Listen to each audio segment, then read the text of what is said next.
following episode of Orsini's Uncensored Mind contains explicit language and adult content. The thoughts and opinions stated on this show are reflective of A.T. Orsini, the Steve Dave, and their guests exclusively. Seriously, guys, my dad and uncle say some pretty crazy stuff. If it offends you, go be butthurt somewhere else.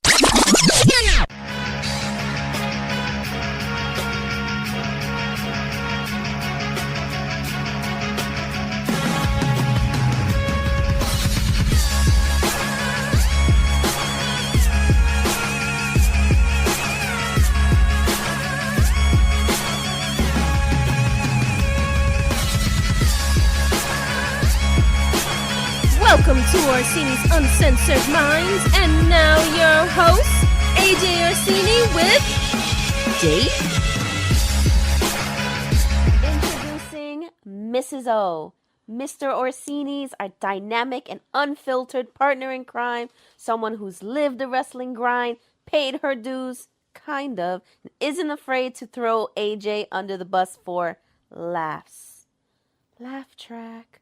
Okay. So according to Copilot, the best way to introduce me is to first set the tone with AJ's signature style. Basically saying that this show is all about pulling back the curtain. And tonight we're going to do that with Mrs. O, along with AJ Orsini. I'm here for the surprises. I want to know what's going down. So what do you got for me here? This is episode 326, fresh off of the 8th anniversary. So we're here to do an episode, me and the missus. Dave is on sabbatical. Yes, he's on sabbatical. So I had to pull his weight. Oh, you had to pull his specific weight. Mm-hmm. That's a lot of weight. Yep. Okay, go ahead. So, according to Copilot here, It says that Mrs. Orsini is here to shoot the shit, roast Orsini mercilessly. Is that what Copilot says about you? And maybe spill a few secrets. I wish, that spill a few secrets that I shouldn't be saying. Know. This is what Copilot is saying about you. I know exactly from your time on the previous episode. Exactly. This is how I should introduce myself. Ago, right? I know. But it understands me. It understands that I am authentic, full of energy, and I am a part of your legacy. Not just a guest, but I understand your wrestling journey. Oh, okay. You've been there for most of it. Yes. So, backed by popular demand and still uncensored, yes. Mrs. O returns to settle the scores and stir the pot. Mrs. O Uncensored Return. I think that's the name of the episode. Since we were just editing up, you were one of the first guests. Obviously, we live in the same house. Episode 11 was your first time on the show, and it was Mrs. O Uncensored. So this is the return. And when did Dave join? Episode what? Oh, he was a guest on the show for episode, I think it was like 41 or something like that. And then he wasn't a full-time member of the actual podcast until the 3rd anniversary. Damn, so 3 years later? Yeah, it was 3 years. You were solo for the first 3 years. You know what? It's so weird. I did 3 years completely by myself, and I've done it now with him. So long, but now you can't do it by yourself anymore. It's so weird.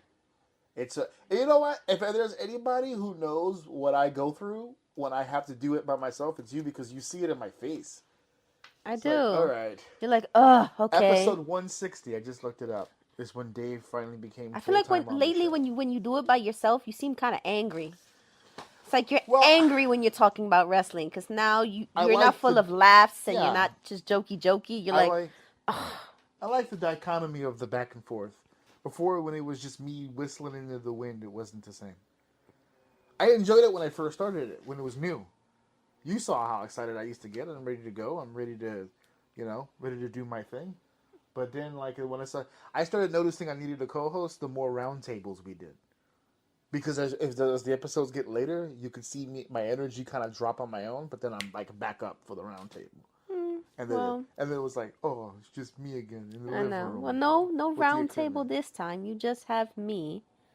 So which we is have perfectly fine. They're yeah, here. yeah. We got it. So this And we got a lot to weekend, talk about I today. know. I mean, A this lot to get weekend to. we were piled on with Crown Jewel, Oh yeah, you know Bound what? for Glory, Wrestler's wife the right here. follow-up Raw Yeah, episode, which you fell asleep on, which is and fine because I think the audience did too, so it's all right. it's okay. Yeah, I mean, You are truly living still to this day. yeah, Wrestler's wife. yeah. Life. I'm still grinding in there. Two whole pay-per-views and a Two Raw. whole pay-per-views and a Raw. I just found out Crown Jewel was 3.5 hours. I didn't know that. I know that the TNA pay-per-view was like 4, so that's 7.5. And the only reason why I slept is because I wasn't feeling well this weekend either. Yeah. So we did the WWE pay-per-view Saturday, and then I felt the ick on Sunday. Yeah, did the pay-per-view on. And then we didn't actually watch it live though. I think we watched it the next day, right? Next day, yeah. Monday on a day off. Because of where it's at and the time it started and everything. Yeah. So It was a weird time for us anyway. It was a weird time, but we caught up to it. Much to get to. We did. And now this is the first ever Crown Jewel somewhere else other than outside of Saudi Arabia. Outside of Saudi Arabia. Yeah. Just showcasing once again Aussie. that money can buy anything. Anything can be bought. Okay.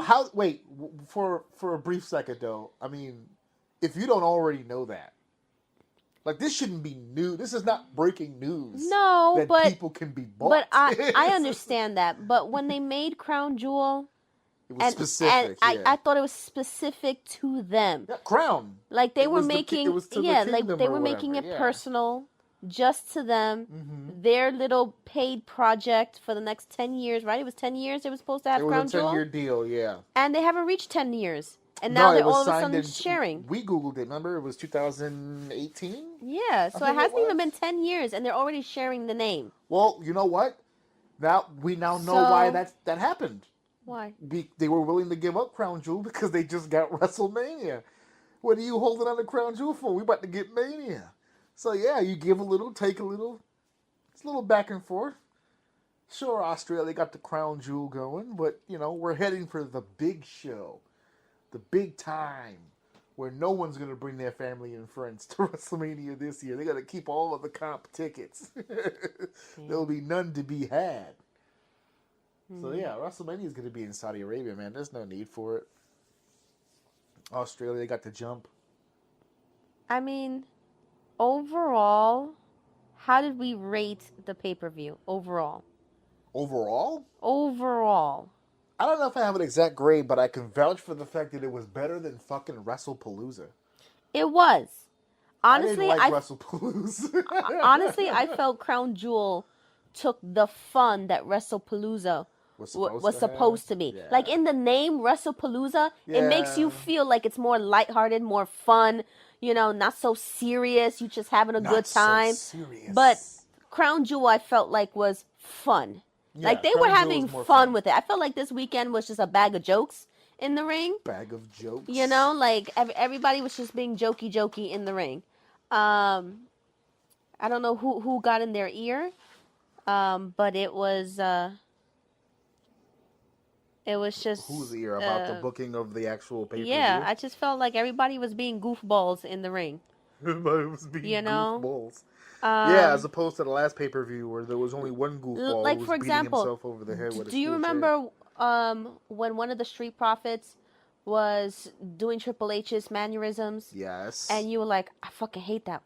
Why is he doing that? I hate that shit. Exactly. Well, that's what everybody was doing this weekend. Everybody was taking their buddies' moves. It was the tribute show. Yeah, it was the tribute show. Everybody was doing their people's moves. Yeah. Just having fun with it. But if anybody else were to do it, they would be marking out to somebody. Yeah, but not this weekend. We'll save that criticism for that specific match. But yeah, I made the joke when we were watching the pay-per-view.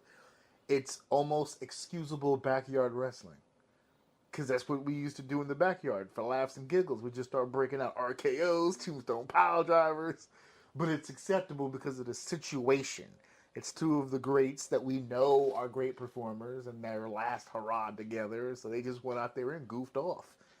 So you either have to accept it and just went, well, we know they're great. So it's just, and they're leaving. So it's whatever. Or you can sit there and have the opposite opinion, which is I don't understand why they had to burn through 20 finishes to get to a magical match. But again, Magical, please. yes, Wah wah. oh no.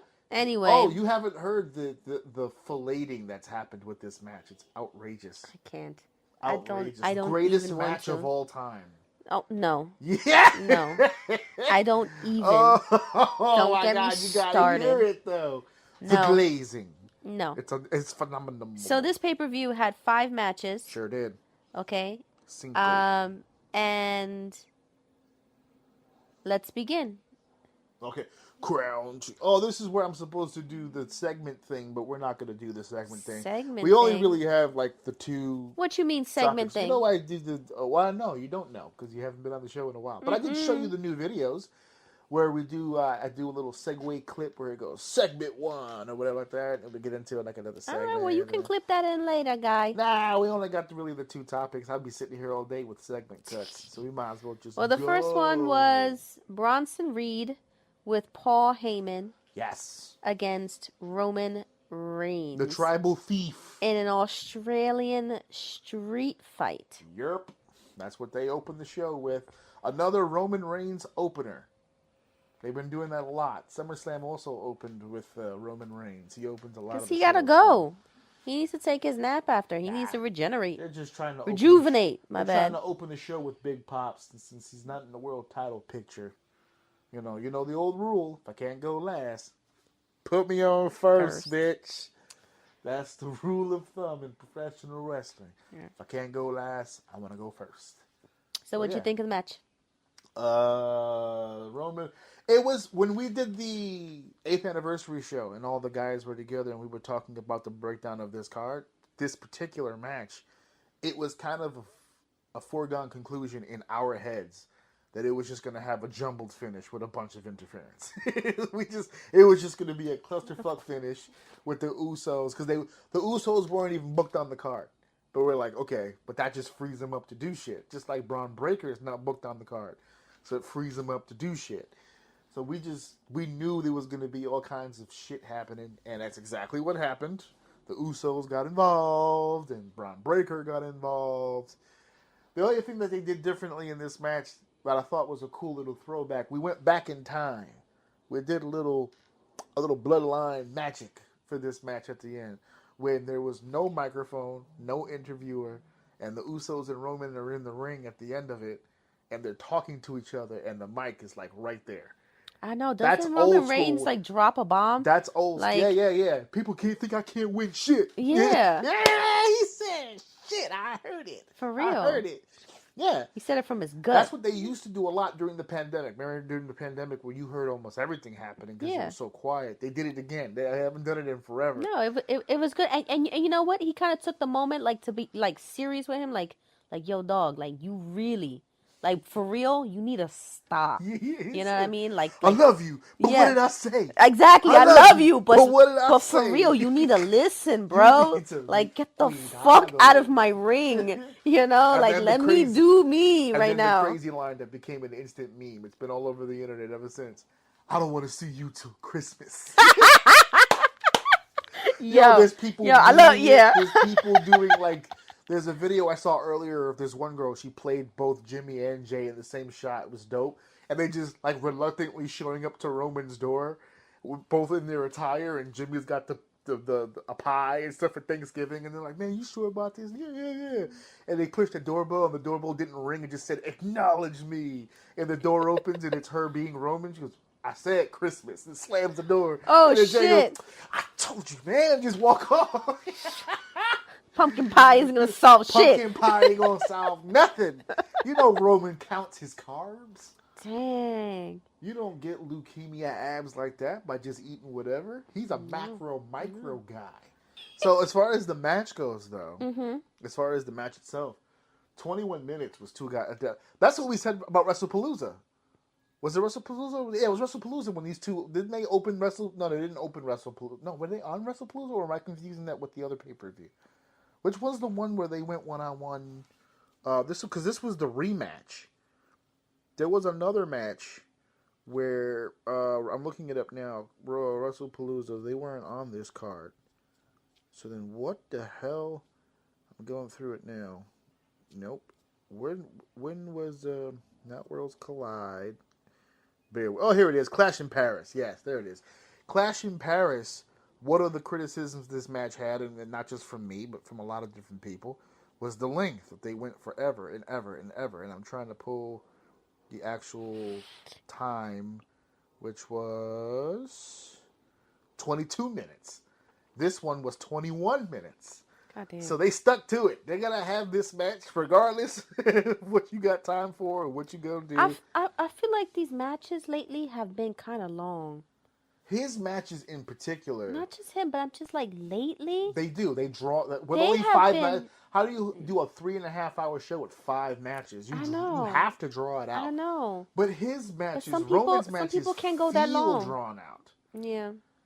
When he's in there with the right opponents, when he's in there with Seth, when he's in there with Cody, when he's in there with the top level guys, it doesn't feel like 22 minutes.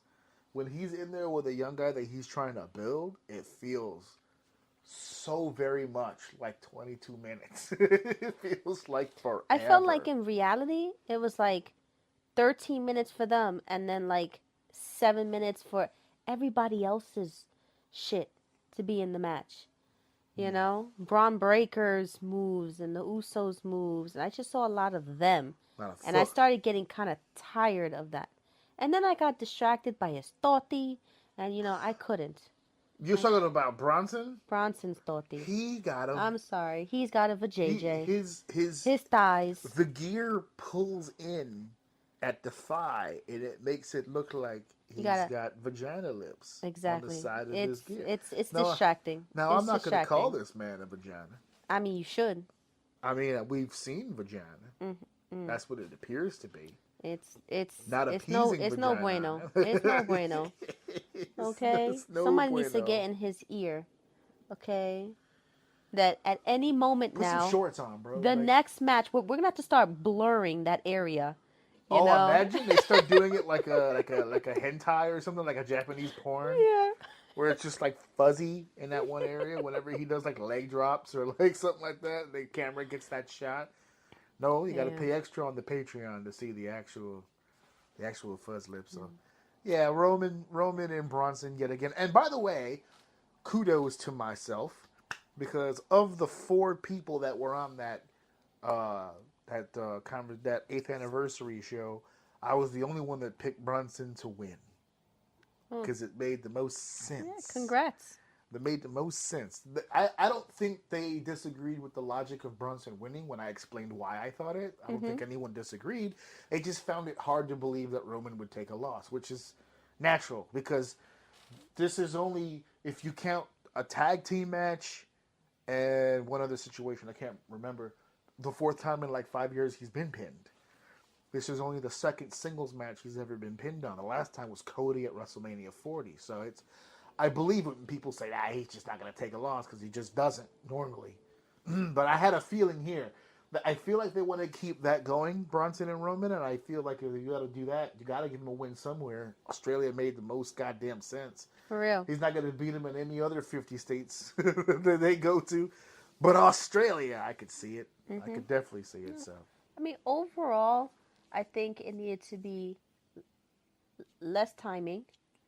It needed they're to be taking too long to get to where it they're needs trying to be go. a little bit less interference, but without the interference, we wouldn't have had that iconic line from him.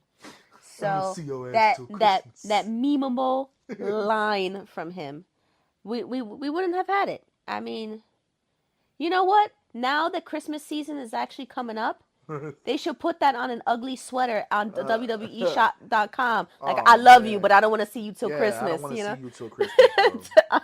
So I mean, I don't even want to see you. you know, That's it. lines like that come out naturally, like that's great marketing.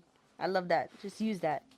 The second one, and I was talking to somebody at work about this. Oh, really? Okay, it was Stephanie Vakir,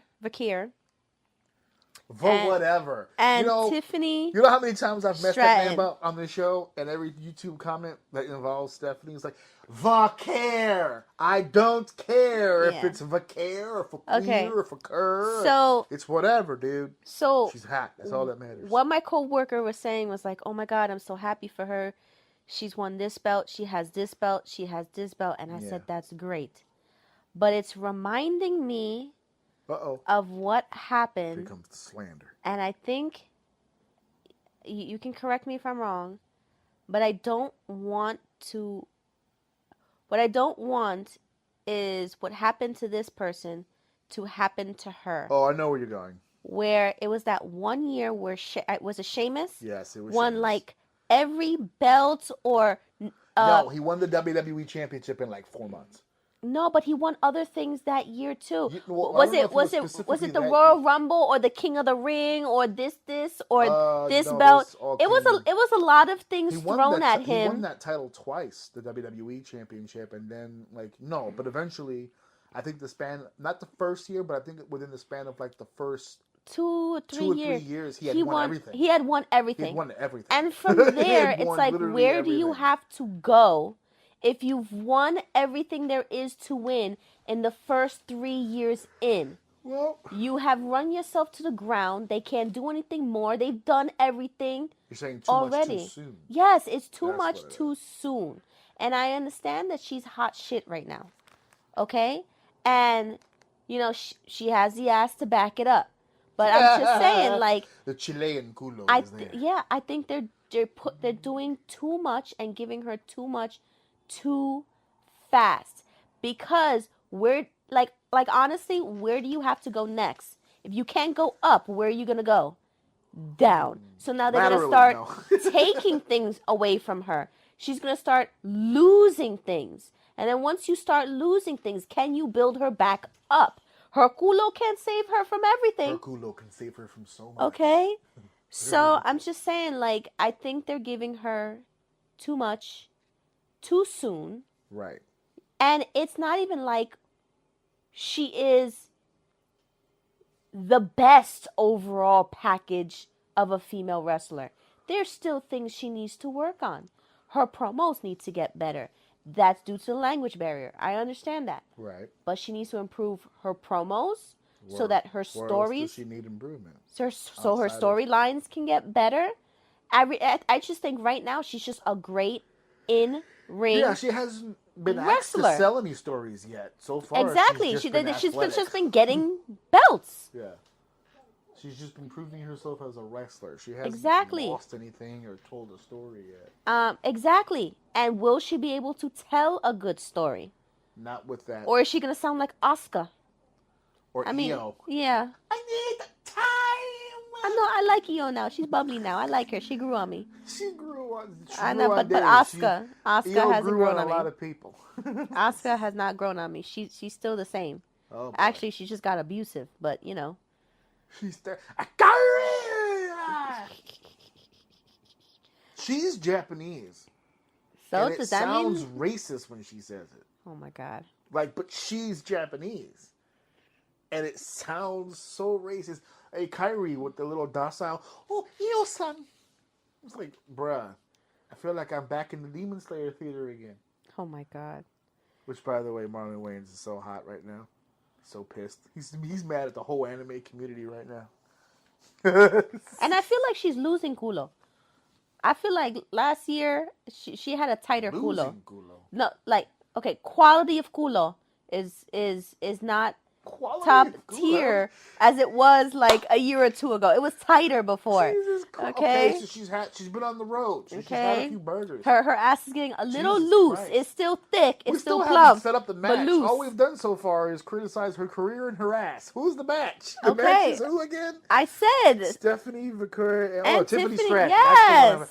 That should tell you all you need to know about that right there. I couldn't remember who she was in the ring with.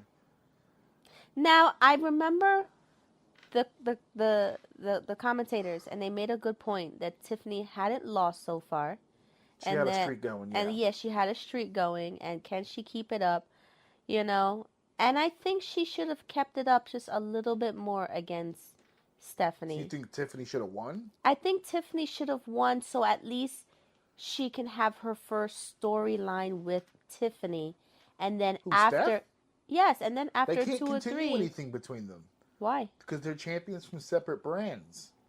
They're not even going to see each other after this. Why? You know they swap all the time. Not as champions, though. They're the champions. If one of them was to lose the title and then all of a sudden it becomes a one-on-one deal, that makes more sense. But they're both champions of their brand. We can't do a story with them just yet. And if anything else, we can still do a story out of this because of the loss of the streak. I don't think she should have won the crown jewel, whatever, belt. Tiffany's been there longer. She paid her dues longer. She stayed in NXT longer just to get better. She's been in WWE longer. She doesn't Yeah, she's have been more there experience longer. than Stephanie. She doesn't have the experience advantage over Stephanie. She's just been in this system longer. And look, this should tell you right here, based on who won this match, who they have more faith in moving forward. You could tell when Triple H went forehead to forehead with Stephanie. Okay, Yeah. like the hugging and the kissing needs to stop. Was just like It's over the top at this point. Every was time like, you come do on. anything in the ring, He as was soon like- as you come to the back, he just starts smothering you. It's pictures galore. He takes the pictures with him. He does the hug. When we saw the Unreal show, we only saw like the first episode or whatever, and it's all like he's just like Papa. He's like everybody's favorite grandpa at this point. He's like, yeah. Jesus A father Christ. that doesn't diddle He's got loose. his Well, kids, listen. okay? So far that we know of. Oh my God. Because that company has a bad history. But he But probably that has like was- loose, unwrapped caramels in his pocket or something. He He's probably does. He's got unscratched lotto tickets in there. I He's don't know. everybody's I would favorite have grandpa. gone There Tiffany. were a lot of people upset that Tiffany lost this match based on the streak. There were a lot of people who once again used the word that they don't know anything about, that she got buried in this match. Oh, that's true. Look at that chick. This is Triple H's new favorite pet project. And that's why she had to lose to her. It's like, well, where was the criticism Because when Tiff was the pet project? and also if won, if Tiffany won, she could have brought that energy to her brand and would have been like, okay, I'm a force to be reckoned with, and at least been able to have more storylines later on her brand. Stephanie's not going to lose anything. Everybody loves her right now. Right. You know what I mean? And everybody knows she's going to blow through everybody else on her brand. Tiffany need a little oomph. Even though she took the loss, I still feel like she won in a way. Because of the one thing she really needed from this match, which was to prove she could have a match. And she didn't prove that before? No. Every high-profile match that she's had since she won the title has been highly criticized. When we saw WrestleMania, unanimously, what was the worst match on the card? It was Tiffany and Charlotte. After that, Tiffany's been basically on SmackDown fighting for her goddamn life between Nia Jax and Jade Cargill and Mia Yim, and she's just trying to survive. She's not having actual matches. Then we get to SummerSlam, where you and I sat in that building and watched Tiffany and Jade Cargill, and what was the first thing we saw when we got the boo-boo face, because she's got to do it again. I got to go into this ring. Again, only 4 years in the business, and she's being forced. Well, she has to be forced. She's the champion. But she's in a position where she's got to carry a match. She wasn't there yet. So for once, here at Crown Jewel, she got in the ring with someone she didn't have to carry. All she had to do was hold her weight. That was it. And she did. She didn't win the match, but the match wasn't crap. Maybe Triple H didn't want the tate quieto. From who? From Stephanie. Vicar or Mrs. Yeah. Helmsley. He didn't want the papao. He didn't want the papao. Or maybe this is just the dream he's always wanted. Finally, 2 Stephanies at once. And a Spanish one. As a subscriber to Stephanie's, I'll tell you right now, it's magical. I mean, he has a magical type. time. He likes dark-haired women. Well, who doesn't? That's my type. Dark-haired Spanish women named Stephanie, right up my alley. That's kind of what I go for. That's my thing. So yeah, I thought this was a good match. I was the one on the show that said Stephanie should win. You're not alone in the too much too soon. Dave and I think Pombo had the same exact thoughts. Where they were like, maybe too early to pull the trigger on her, give her some time. Nah, No, this was it.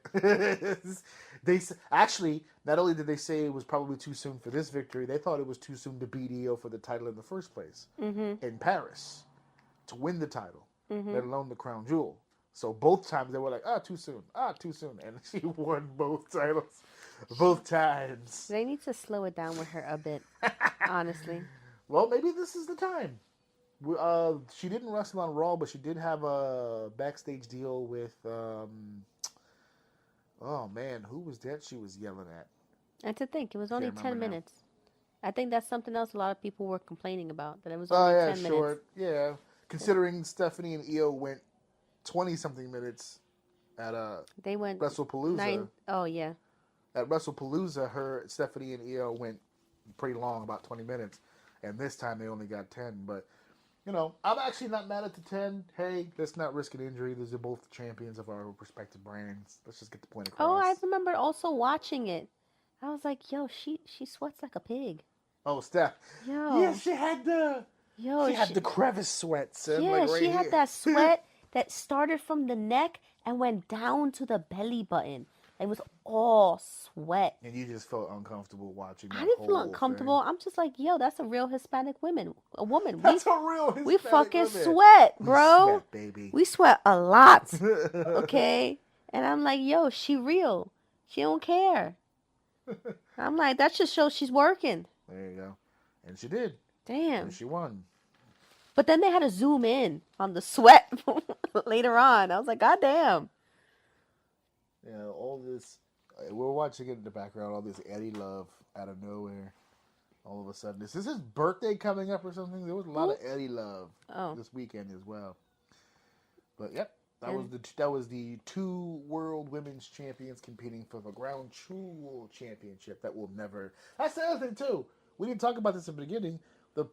The pay-per-view opened up with them shipping the belt from Saudi Arabia to Australia.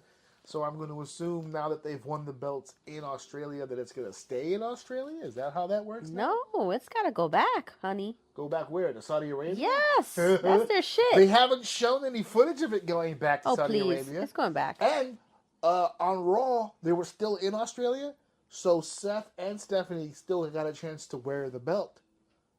So that's pretty cool. Cody and Liv only got the one time. That was last year's winner. All right, the next match is against AJ Styles. She can't do it. There's only 4 dates left. I don't give a fuck.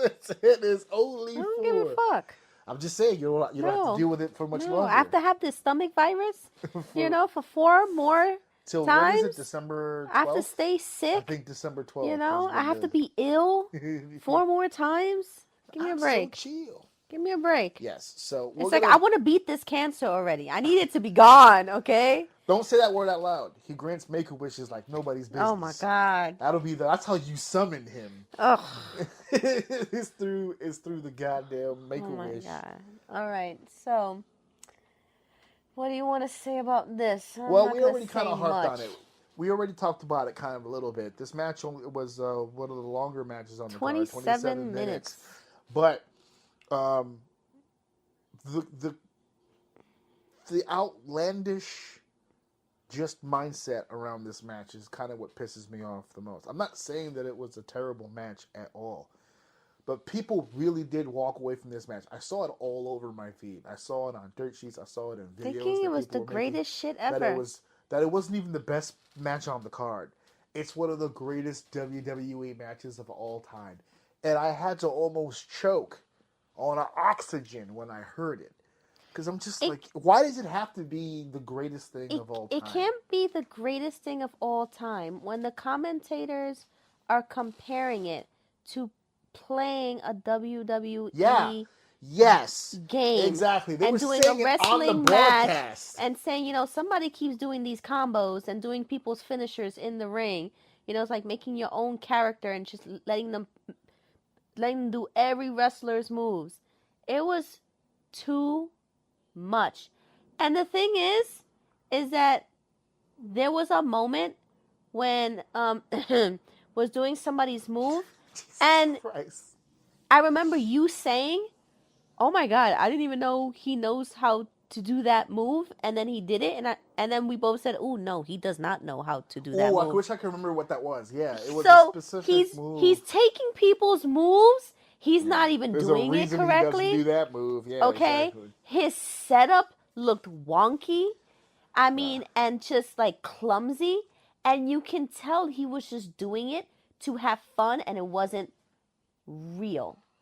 You know what I mean? I got taken out of it because I know a lot of people got what a lot of people loved about the match is kind of what took me out of the match, and it was the fact that it took them back to when they were kids, playing in their bedroom, playing with their siblings, playing with their friends. Yeah. Whenever they got a hold of a gym mat, they would just start doing like, to them that was nostalgic. To them that was like, oh, it took me back.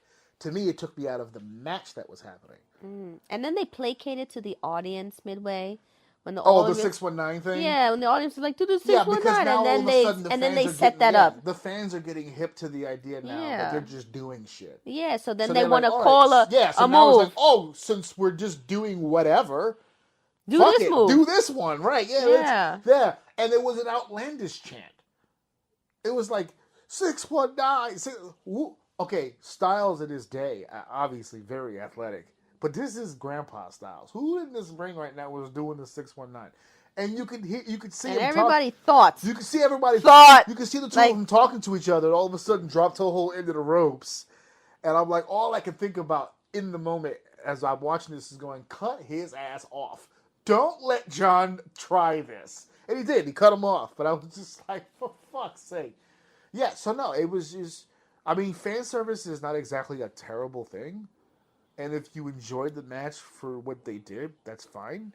I got taken completely out of it. Yeah, you can have fun during the match. You can have fun enjoying it. But calling it the best match of the year, Yeah, and one of the things that I saw online that was more along the line of my thinking, I couldn't articulate exactly specifically what it was that pissed me off the most, but somebody online that I read on my feed actually didn't like the match either. I had fun with the match. I just didn't like the way this whole thing flowed. I didn't like what was done. He outright hated it. And one of the things that he said he hated about it the most, he was disappointed in the two men involved because of their veteran status, because of their leadership status, because of the respect that they have. One of the most traditional things that you learn very, very early on in the business is to protect your finish. That's one of the earliest things that you learn. And of course, would shit on that. I bet you that was his idea. But you know what, though? I can't just go with because Styles did it too. And it wasn't like they were just stealing moves for the sake of stealing moves. Cena was doing the tribute to some of his greatest opponents, and so was Styles. That's why there was a lot of people who didn't realize Styles was doing it. Because they don't know that's Angel's Wings from Christopher Daniels. That's Whoa Neck Breaker. That's our name for it. From Frankie Kazarian, like he was doing his. Everyone, super kick. That's for Shawn Michaels. No, that was actually a James Storm finish. That's the Eye of the Storm. So he was going down the line. He's doing Bobby Roode, all of his friends from TNA, and John's doing all of his best rivals moves or whatever. And that was one of the things that he brought up. I think that's what was bothering me subconsciously. Because it's skull-crushing finale. It's Tombstone. Well, the Tombstone actually did partake into the finish, but just all the other stuff. It wasn't like they did set up moves from their rivals building toward the big finish. They were doing the finishing moves. One right after the other. Complete with setup. Because John put AJ onto the second rope for that Randy Orton DDT. He even did the whole the facial expression, drops the DDT, does the finger deal, slides back into the slither and does the whole stalk. Just like Randy, he starts hitting the mat, and I'm thinking he's going to get cut off. This is way too much of a setup. Nope. He does the punch to the mat, AJ turns around, fucking straight up RKO. Randy Orton has used that exact setup, the DDT into the slither, into an RKO as a 1-2-3 for over 20 years. And he just, boom, and then kick out. And then boom, and it was just over and over and over and over. This is the Super Cena shit. This is the main event type match that people criticized when it was the thing to do all the time. Remember, it was like, nothing can beat him. Nothing can beat him. That was one of the most of all of the like you have a hate for Cena that goes all the way back to the beginning, but for the people who joined your bandwagon over time, that was the criticism. He kicks out of everything. He can't be beat. Even if you can agree with the fact that he wrestles or can't wrestle, whatever the case may be, it doesn't even matter. He doesn't need to wrestle. He just kicks out of everything. That was the whole criticism about him, his whole career. Then he stopped doing it, so people kind of slowed down on it. Now in this particular match, he goes balls out. He takes 18 finishes. He fucking kicks out of everything. They slipped at SummerSlam. When he wrestled Cody, they did the same thing. It was crossroads, crossroads, crossroads, kick, kick, kick. And they said it on commentary. He's back to Super Cena. They said it on the commentary. This was the goddamn criticism. So this is the way you're going to go out. That's the way you've chosen to end it now. With validating the criticism of before. That was the whole thing you were trying to get away from. And then he spent a year or two doing jobs, the Austin Theory and Solo Sikoa. And he was doing all these jobs to all these young guys. And then the farewell tour hit. And you're thinking to yourself, all right, this is where he's going to chill and go out on his shield. Like, blah, blah, blah, blah. Then they did the heel turn. I defended the heel turn. I defended the switch. I couldn't defend anything after the Lesnar match. Because that's the one time he didn't kick out. No, I can't say because he was kicking out of F5s then too. Against Lesnar at WrestlePalooza. So it's all, this whole year, this whole farewell tour, it's been right back to what, Being stupid. This is what he was criticized all those years for. This exact style right here. And then he dragged AJ Styles into it. I was very disappointed in Styles. I couldn't believe what I was watching. But they, I'm sure, had their conversation, and there's like, this is what we're going to do. It's like, okay, this is what we're going to do. And then people got upset. I think you were also upset about the same thing when it happened, that AJ had just announced the writing's been on the wall. He's been mentioning it on different podcasts and stuff like that. Mm-hmm. But this was the first time on WWE television that he has announced, I'm going to retire in 2026. So now going into this match, the whole audience is aware that this is a retirement tour for the both of them now. I know. And that was silly. But all the because if that's the match you were going to have, you should have waited till after. Don't tell everybody, okay, I know how much you love me. I love you guys too. There's a lot of love and respect here. By the way, I'm going to retire. And then the next night, do the job after hitting your opponent with 18 different finishing maneuvers that you can't beat. Mm-hmm.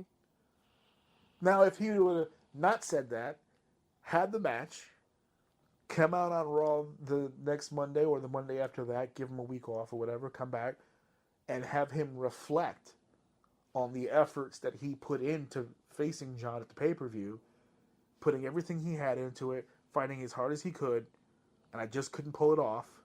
It's got me thinking, it's got me in my head. Maybe this is it. Maybe I've lost a step. Maybe 2026 should be the year. Now you put him in an underdog position for the final run, which is where AJ should be. In an underdog position. Let him start getting some wins. And that's another guy who's a veteran who's been losing to Dominic Mysterio, who's been losing, underneath people. You know what I'm saying? So I know people were really, really excited about this match. Some of them were really calling it one of the best matches ever. I don't see it that way. I don't think it was a bad match. I don't think it was a terrible match. I don't think it's the greatest match. I could name 5 right now off the top of my head in WWE history that are better than that match. Off the top of my head. If I sat down, that list would get a whole lot longer. So, and in those matches, by the way, I'll put myself on a filter. I'll only pick matches where the finishes were protected. Okay. No more than 1 to 2 fallsies, and that's it. So that'll eliminate most WrestleMania matches, because 2 fallsy minimum. For real. Got to kick out of 2 finishes. Right, now the last 2 matches on the card. Yeah. Io and Rhea. Uh-huh.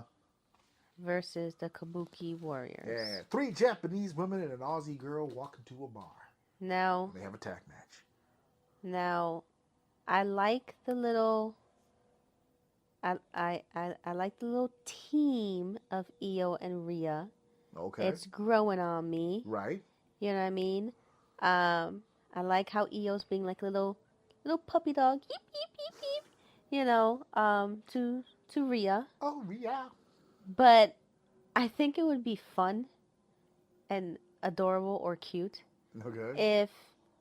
if Io pulls herself away from the Kabuki warriors, like, okay, you're not my family anymore. I'm separating myself from you two. Mm-hmm. But then she needs somebody else to look up to. Mm-hmm. She's always looked up to somebody. Mm-hmm. And that person to fill the role without trying to would be Rhea. Well, they did And it on then, Monday. no, but then she comes out in a whole black leather type Oh, outfit, you know, and then she tries to mimic her that and might everything. be too far. That would be so cute and hilarious. that might I be would too love far. that. I would love that. That might be too You far. know? You might have to pull that one back No. just a little bit. Yeah. But they did have her come out. Rhea had a singles match on Raw, her whole entrance and everything, and Io came out with her. No, I saw that. So there was a whole thing with that. But, I saw that. I don't saw know that. if I want her It was dressed in goth garb. It was a solid match. I just, again, one of those things where I felt like it was a little bit too long. You were waiting for the stiff shots. You were just like, where is that pure soul, strong style? For real, shit? because you had stated, how are they gonna start this? How are they gonna start the match? I said they need to start the match hitting each other for real. I need to hear the Gunther chops on these women. I was like, I need to hear, you know, the punches and the kicks and the screaming. They need to be for real. They need to be stiff in the beginning to make me feel like they're for real. But all we kept getting was fluff punches and fluff kicks, and I was like, I was concerned about you guys don't really want to kill follow. each other. I wanted to see you guys kill each other, but you're not really in the ring for that. So what are we gonna get? I was concerned about how they were gonna follow John and AJ. Despite what I feel about the match, the building was burnt after it, and your solution was perfect. We needed them to go out there and essentially have a fight. I just noticed. Does she always have 2 black strips in her hair, Io, or did she just dye her hair a little partially black now? Wasn't it all red? It might have been all red. I don't recall. Yeah, all red. Is she getting a little bit black to be more like Well, that's her natural Rhea? hair color. So she wouldn't have to, or maybe she just undyed it. I don't know. One or the other. Okay. Well, yeah, the three Japanese women all together. I like them as a stable. I kind of liking them against each other. I have to admit, it's like whatchamacallit? The acting from the Kabuki Warriors and the EO Sky, the acting. Oh, I'm so sorry. Like the whole everything like that. It's too late for Aria. Like I have to give them credit. They're trying to because they never really had a chance. What did I say she reminds me of again? Asuka when she talks? When she talks? Shredder. Yeah, she's giving me like the Shredder voice from Teenage Mutant. from the first movie, right? Yeah, when from he was the first talking one. Yeah. She's putting on a voice, though. Yeah, she is to be a villain. Not only are they putting on a voice, I think they're playing up the Japanese part. Like that's what they feel like Americans think they should sound like. Oh, Akari-san! I'm pretty sure that's not how they talk. As a matter of fact, this is the problem with when they have the post shows and the pre shows. Is when they have this talent on, they're not usually in character when they do them. So what happens now is that you get to hear them, and it sounds completely different from what they present. That was the problem I felt like AEW had, because they would do the pro show in character, and it came off cartoonish. It just came off like a high school play. Everyone was still playing the gimmick, like Tony Storm. Anthony, we still have him. Like, what the fuck are you doing? This is supposed to be real journalists. It's supposed to be. We know that it's not, but it was supposed to be. And I don't give AEW shit for that, because I think WWE did the same thing when they used to have the post show. Their post show now doesn't have any journalists in it. It's just them at a table talking to each other, which is a much more controlled atmosphere. The boys were getting into a lot of trouble with the questions, because not everybody knows how to answer questions. Cody would know. Obviously, he's had the training, but like Jey Uso would get fucking flabbergasted. It was hurting gimmicks because they're great with the scripted promo. When you put him in front of a camera and a microphone, and it's just a back and forth conversation with random people, it's hard. It's hard to be able to do that. I think So you people think they're doing better underappreciate with that. scripts? I think they're doing better with the scripts, but I think they're playing up. I said it earlier, and I kind of still feel that way. They are Japanese. They've lived their whole lives as Japanese women. But I feel like when they do this, it's almost still racist because it would be like, because I'm not full Chinese, but if all of a sudden I started going to shows and I was going in front of cameras like it feels wrong. It's like, that's not how. I just saw him on the train. He doesn't talk like that. Like you saying, like, I'm Chinese, but if I started ching chonging on the microphone all of a sudden, it would come across uncomfortable. Damn, the fact that you called it ching chong. Well, that's what that's what they lean on when they hear Chinese people talk. That kind of shit. Right. If I came out to kung fu fighting for no reason, it would be a fucking issue. Right? I mean, Asian people wouldn't probably care. They probably think it's funny. Like, other Japanese people probably see this, right? Like back at the homeland, and they watch this, and they probably chuckle at it. Because they can tell they're putting that on, right? We don't fucking sound like that. But at the same time, that's the other side of it. I feel like they do it because that's how they feel Americans feel like they should sound. That's why I think the angle's working. How many times were they just Japanese women before this? And the audience didn't really, neither here nor there. They didn't really give a shit.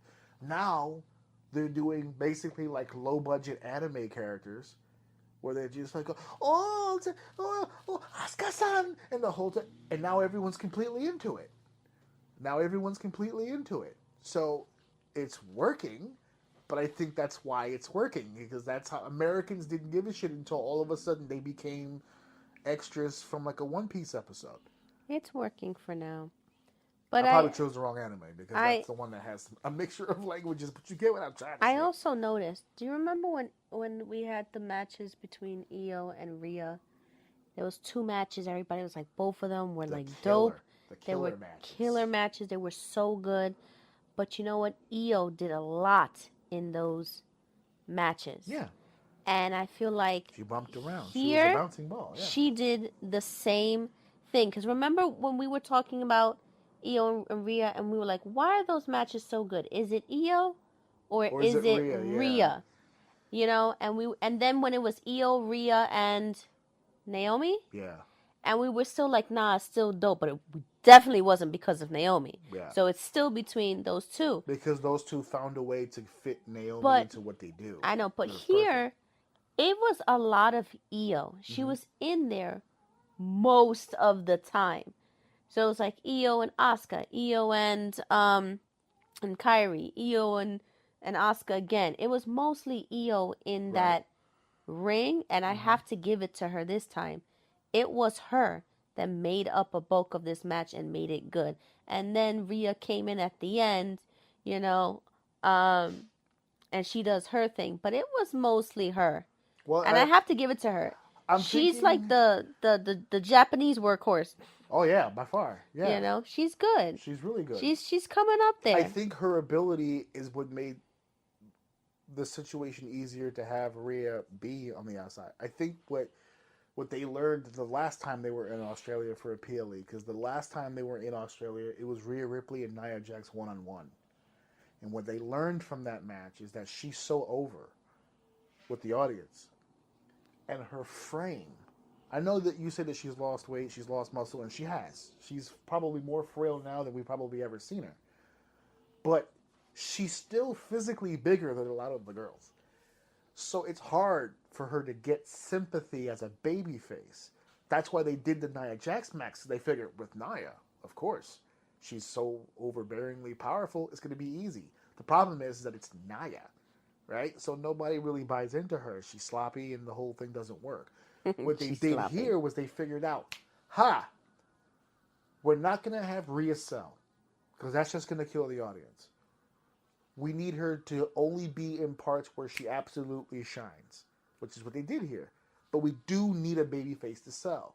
So that's what Io's job was. Io had to come into this match knowing full well that she's taking all the bumps and Rhea's going to get all the glory. But it's for a good cause. We're in Australia. As soon as she tags the fuck in, this place is going to erupt. It's going to shake. It's the Steve Austin principle. Whenever Steve Austin was in tag matches, 6-man, 8-man, whatever, there was a cascade of people that would come in and out. You didn't see Steve till the end. Everyone who got in that ring built to get Steve in. And Steve would get pissed when it didn't happen and it got cut off. And he'd start throwing birds and people would just to build. And then finally, boom, here comes the tag. Here comes Stone Cold Steve Austin. And it's Stunner. It's Lou Thesz. It's all that. That's what they wanted for Rhea. So every time Io would get into the ring with Asuka, look right here as we're watching it in the background, they've cut the ring in half. Tag team wrestling. That was one of the things that I told you when we were watching live, remember? This is classic tag team wrestling. Male or female. The psychology is the same. You shined up the babyface. Now we're getting heat. We've cut the ring in half and putting in the work on Io Sky. Io just has to sit there and bump and sell all day. You get a few hope spots where Io kind of almost gets to Rhea, but they cut her off. They get closer and closer. Boom, hot tag. Here she comes. Then we talked about this move. Oh, the double stomp. The double stomp, but I felt it was a Kyrie. double stomp on her shoulders. Yeah, on her shoulders is the safest place to throw it. For her, it sucks for Kyrie. Because when you throw it to the... Okay, so in that particular spot, when they have the leg grind like that, and she's kind of... If you notice, Io does a crunch. She kind of comes up a little bit. It's not a natural position. So in that spot, Kyrie needs to move a little faster. She needs to throw that so that she doesn't expose Io for sitting there waiting for it. But I can see why they didn't do it so fast. Because Kyrie wasn't in the right place when she set up. So it was kind of mistimed. But it still came out dope. So you have two choices in that situation when you mistime that. Okay? What Kyrie needs to already be there before Io does the crunch. Right? But she wasn't there yet. So Io's like mid-crunch, core strength, all day, right? And then Kyrie needs to come off with a double stomp, but she's already in the crunch. So now you're left with one of two options. You can throw the stomp like normal, but you're going to hit her right in the fucking gut, which has already been expanded because of the core, right? It's like doing a sit-up where if you do 3 sit-ups, you kind of feel it, but you're loose. If you do 1 sit-up and hold it for mad long, and then you let loose, you feel it more. So Io's already in crunch position. So I could throw it to her gut. It's going to fucking kill her. Or I could throw it to the shoulders. She can still take a decent bump. But I'm going to feel it now because my feet have already been dedicated to the shoulders. So now I got to fall on my knees. That's the only thing. So she chose, I'm not going to kill her. I'll just take it to my knees. That's what she chose.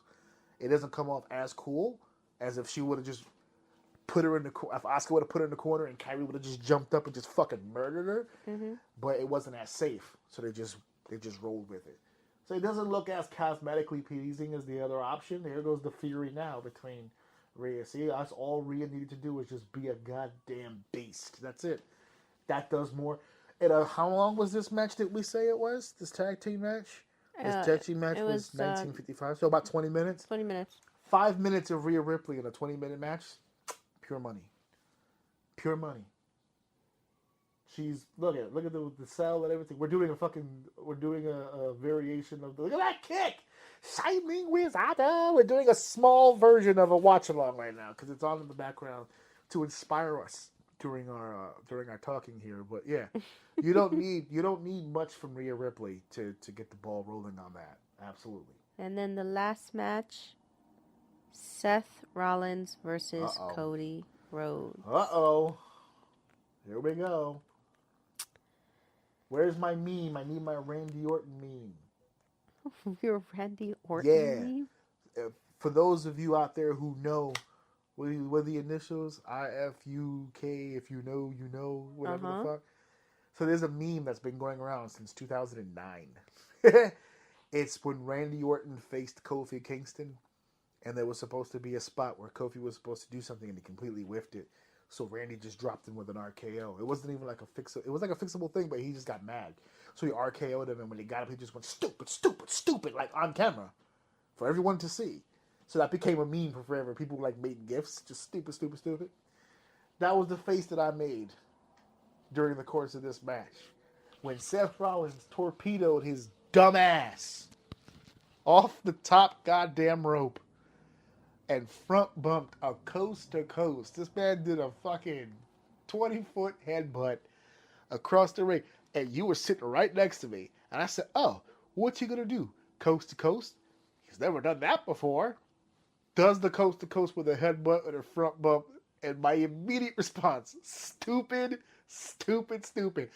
Why on earth would you do that? That coast to coast move was supposed to be a jump from the top rope and a drop kick to the person in the corner. It's an RVD original, the Van Terminator. And he used to do it with a chair. So he'd hold the chair and then drop it down with his drop kick. He first did that shit, what was that, 98, I think. So it's been like 27 years. Many people have stolen it ever since, including Shane McMahon. Every single human being on earth that has ever done it has taken a back bump for that exact reason. Because you can't front bump way the fuck over there without hurting something. You have to land on something. You have to land. And he opted to land on his... Didn't Shane do... front bump? Never. No, not a front bump, but didn't he do coast to coast? Yes, he did. I just said Shane McMahon. Oh. He adopted it. Yeah, it was actually one of his main finishes for a while. Yeah, when I think coast to coast, that's who I think. Well, coast first. to coast is his name for it. Oh. That's why most WWE fans, when they see that, they refer to it as coast to coast. I think Michael on the show said it was coast to coast. Yeah. But it is the Van Terminator. That's where the idea originated from, one side of the ring to the other. But I don't think of him when I No, think you of don't. And because he only really did it in ECW. He only did it maybe 2 or 3 times in WWE. He saved them for like ladder matches and shit. Because you can't... To him, in his head, the draw to the move was the chair. Because it's a crazy sound when you do it with the chair. Because if you time it just right and you bring the chair in the front and then you throw your feet, you have to let go of the chair. Because once you extend your feet, you can't. Your arms are not long enough. So you have to trust that he's going from one side of the ring to the other. That you got to trust that when you get over here and you let go, that chair will remain near your feet, or the move looks crazy. So a metal chair has like a folded inside. He has to kind of put his feet kind of like cuffing it so it stays. And the key to the sound is the person who's receiving it at the last second puts a palm right in the middle of the chair, so it sounds like a loud, like that. It's phenomenal. The chair is difficult to do, though, for other people. So Shane just started doing, he put the trash can, remember, on the bottom rope. Yeah. That actually helped him, too, because the trash can extends out. He doesn't have to travel as far. All he really needs to do for the sound is to hit the front of the garbage can. The garbage can does the rest. Soon as if you're the one taking the move, as soon as you hear a sound, a bump or the trash can, all you gotta do is just nod back. That's it. As soon as you hear it crack, you throw your head back. But he does a front bump, which completely screws himself. Yeah. So Seth decided, I'm gonna innovate. Seth goes, I'm gonna change the coast to coast game. And he did a front bump. He ran. He torpedoed himself. He hurt himself immediately, and we noticed it immediately. You caught it before I did. I feel he like was favoring that arm. Yeah, immediately. I feel like the match didn't last long after that, even though it was a 29-minute match. Yeah, it was later. It was deep into the match. It was deep into the match. I feel like maybe 5 minutes later, the match was over because he just kept letting the arm dangle at that point, and he was using his other arm. I'm concerned about the injury because it didn't dislocate. There's a difference in the shoulder, the appearance of the shoulder.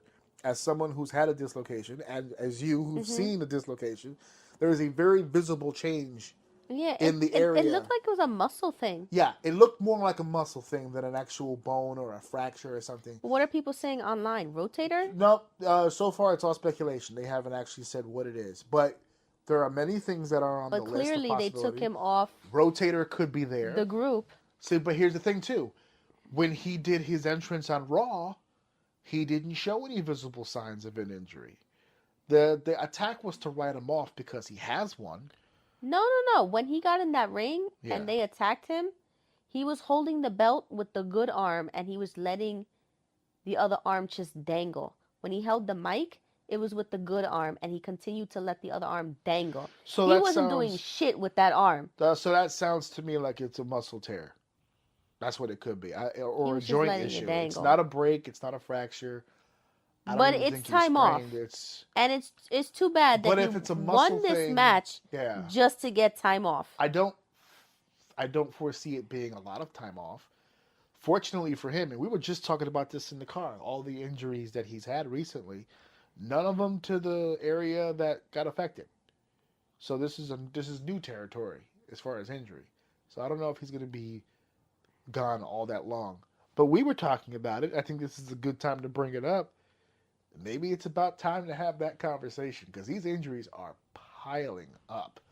He's already got every time they mention it, they go, "Oh, his back is on like a hair trigger. It could go at any minute." He's gonna be the one to Yeah. retire in He's- 2020. Yeah, he's got the bad knees. He's got got the a back. year left in him. Yeah, A year left. And now he's got what we think is a shoulder injury because I don't think it's an arm one. He would have reacted differently if it was an arm one. The dangle indicates to me that it was a shoulder. Because when you have a shoulder injury, you want to lift your arm to take pressure off of the shoulder. But he can't wrestle with his arm. Yeah, but the next day on Raw, he wasn't going to wear a sling, so he had to keep his arm down. Right, fair. But I'm talking about in match, right? If you're in match and you damage your shoulder. No, he was bending it. But he was keeping it close. That's why that's why I'm saying that I think it's a shoulder thing. Because although he kept it close, he was still technically trying to work the match. He didn't have the opportunity to sit here and like brace with the other arm. Mm-hmm. But he was trying to keep it close to the chest and all that other stuff. And, I don't think it's going to be too much time. But at the same time, these injuries are really starting to pile up. They're really starting to pile up. So I don't know. It might be time to start having that conversation. But listen, there's a timetable. 2027. Yeah, he needs to retire. And he's the one. I've heard him many a time. He said, "You never know when your bum card's going to come up." Well, it happens to everybody, dude. It happens that there's no shame in your bump card getting called out. I mean, that's just. But honestly, I don't think he's gonna retire till Becky also says she wants some time. Yeah, well, off. You know what? I think they're gonna go together. Yeah, and they probably will. You're probably right, but I don't think that's fair to either one of them. I'll put it like this, right? We're a husband and wife, right? Mm-hmm. We have to make decisions like that all the time, where it's like, let's say he is badly hurt, but he doesn't want to retire until Becky does. So what position does that put Becky in? Because she knows that you're hurting. You live in the same house. You sleep in the same bed. She hears it. She sees it. And you're just refusing. I'm not going to go till you go. So what does that mean? I should go. You're telling me that I should retire now. Because if I don't retire now, my husband's just going to keep killing himself on TV. So what does that do for me now? Like, what kind of position are you putting Becky in now? And then let's say the roles were reversed, right? She had the maternity deal where she had the baby, she had the kid. She took a year off. She needs to retire too. Well, hold on. But for a different reason. Mm-hmm. Right? That's where I'm headed with this, right? She had the maternity deal, and you made a good point, and I've heard it online 1,000 times. She hasn't been the same since. Every moment she's had since the baby has felt 100% forced. It hasn't felt nearly as organic as the man was before that maternity break.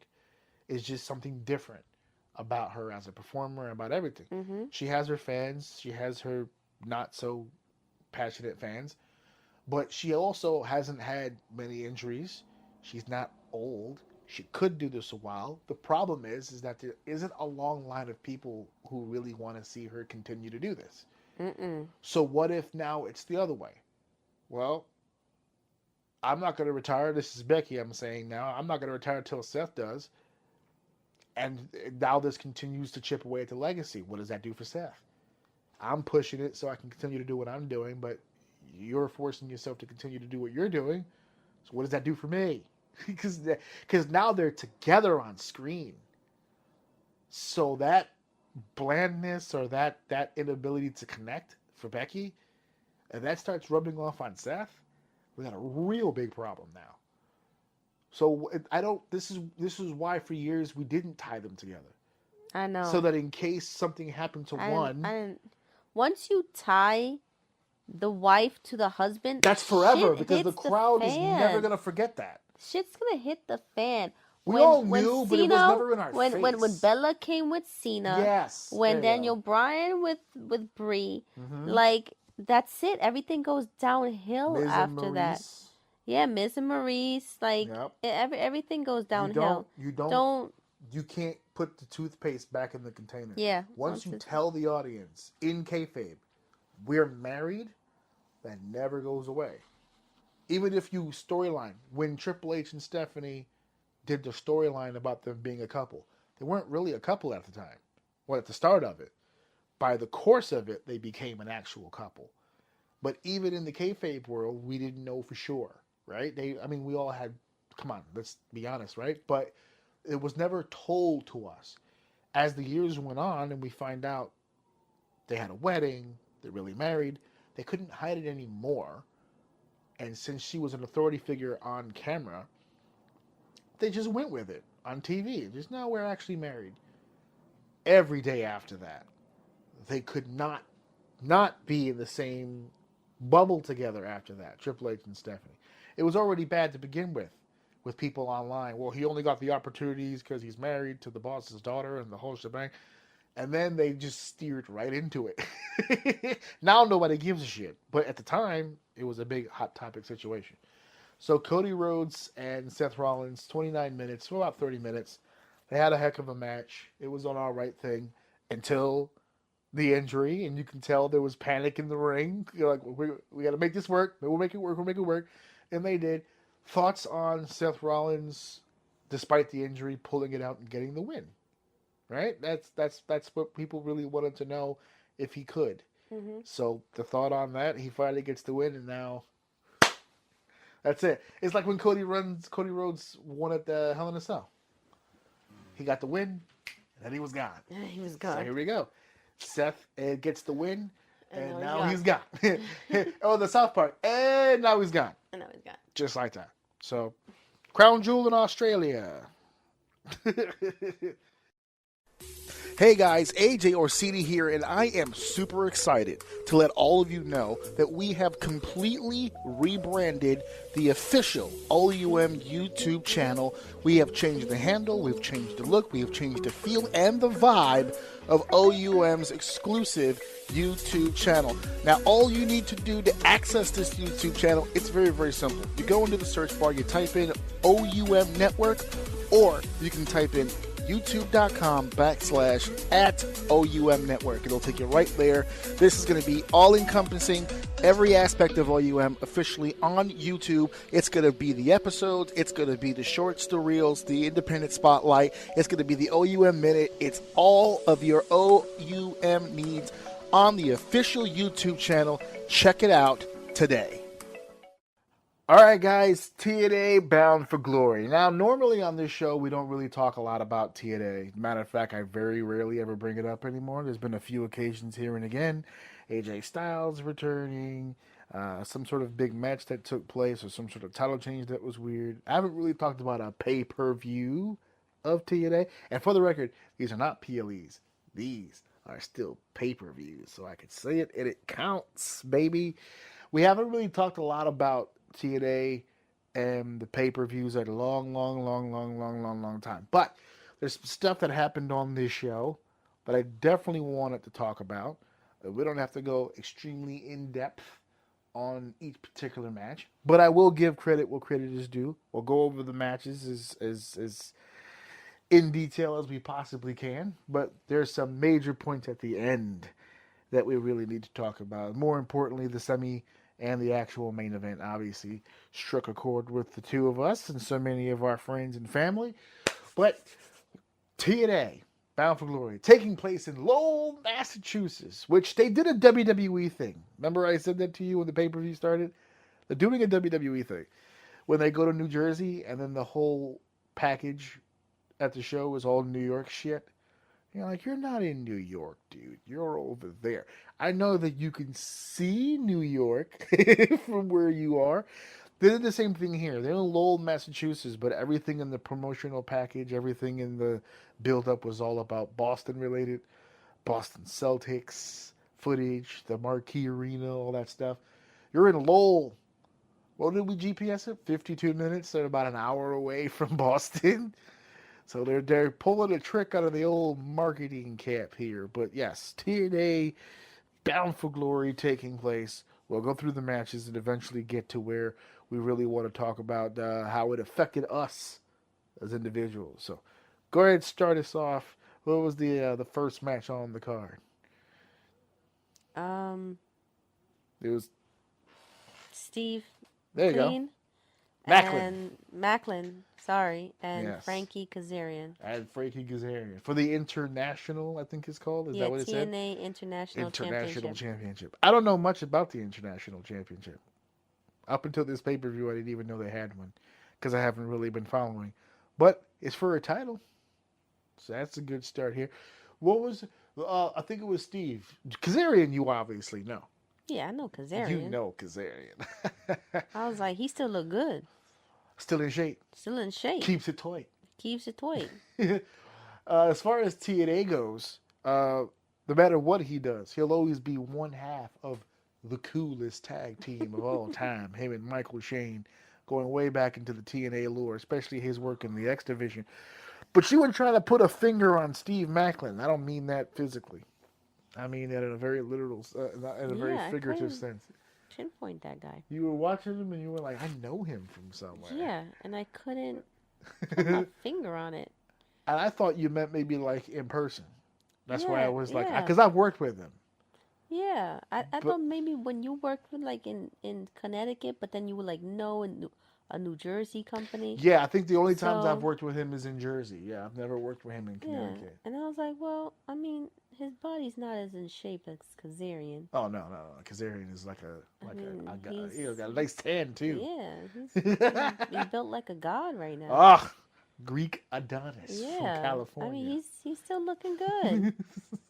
You know, Kazarian's still out here doing his OG. thing.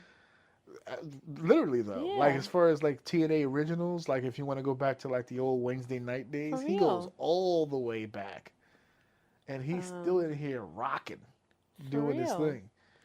I think he's trying to gun for a world title run. And you know what? For the first like 3 matches or so, they were like pretty short. Mm-hmm. This one was about 8 minutes. Yeah. In and out. Yeah. Get it out. Get the crowd hopping. You're the opening match. You know, you go out there, you get the energy up. Go out there, but do a bunch of cool shit. Oh, whoa, neck break. and you know, I popped when we saw a green Power Ranger in the front row. I still haven't seen it. I was like, you saw it. He's kind of dressed like a green Power Ranger. But then I didn't like. Was this the match where he gave the belt to his mom? Is this the boat where he... Yes, I think it was. And I was just like, oh, sweet moment. But it's not so sweet when you have the same moment open the show and end the show too. Oh, when you give the belt to like a family member? Yeah, when you give your belt to a family member. I was like, you know what? Come on, people, just one moment. One moment per pay-per-view. Save that other moment for another time. Yeah, that's tough. They opened the show with that, and they ended it. They closed it with it. I didn't figure that out till you mentioned that. That's actually very true. Because I do recall him giving the belt to his mother and the whole thing. Mm-hmm. And it was a nice moment, I guess, because she's there. It's his second time, I believe, winning this championship. Maybe she wasn't. It wasn't even that special. I don't know if she was there for the first time. So? But she was there for this one. She was there. She got the belt. But even then, if he knew that was how Santana was going to close it, he shouldn't have. I don't think he knew that the daughter was going to come in the ring. I don't know how many people actually genuinely knew that was going to happen. I don't. They may have. I don't know. I don't know if but they made it. This is why it's important to business. Communicate shit in the back. I don't think that was a necessary thing to communicate. It's the main event. But who gives a shit if Steve Macklin knows what the fuck's happening in the main event? No disrespect to him, but that's need to know. He didn't need to know. He's the opening match. He doesn't need to know what's happening in the main event. Oh, don't say that, because Roman Reigns opened up the last one. And he doesn't need to know what's happening in the main event. I know, but no one sat down with the... You don't want to double up on shit. Yeah, well, that's if anything, that's the fault of the agent from the main event. They should have been like, whoa. Unless, and I'm not ruling this out, just like I said that, Steve doesn't need to know what's happening in the main event because he's in the opening match. I will flip it. I don't think Trick and Santana gave a shit what happened in the opening match.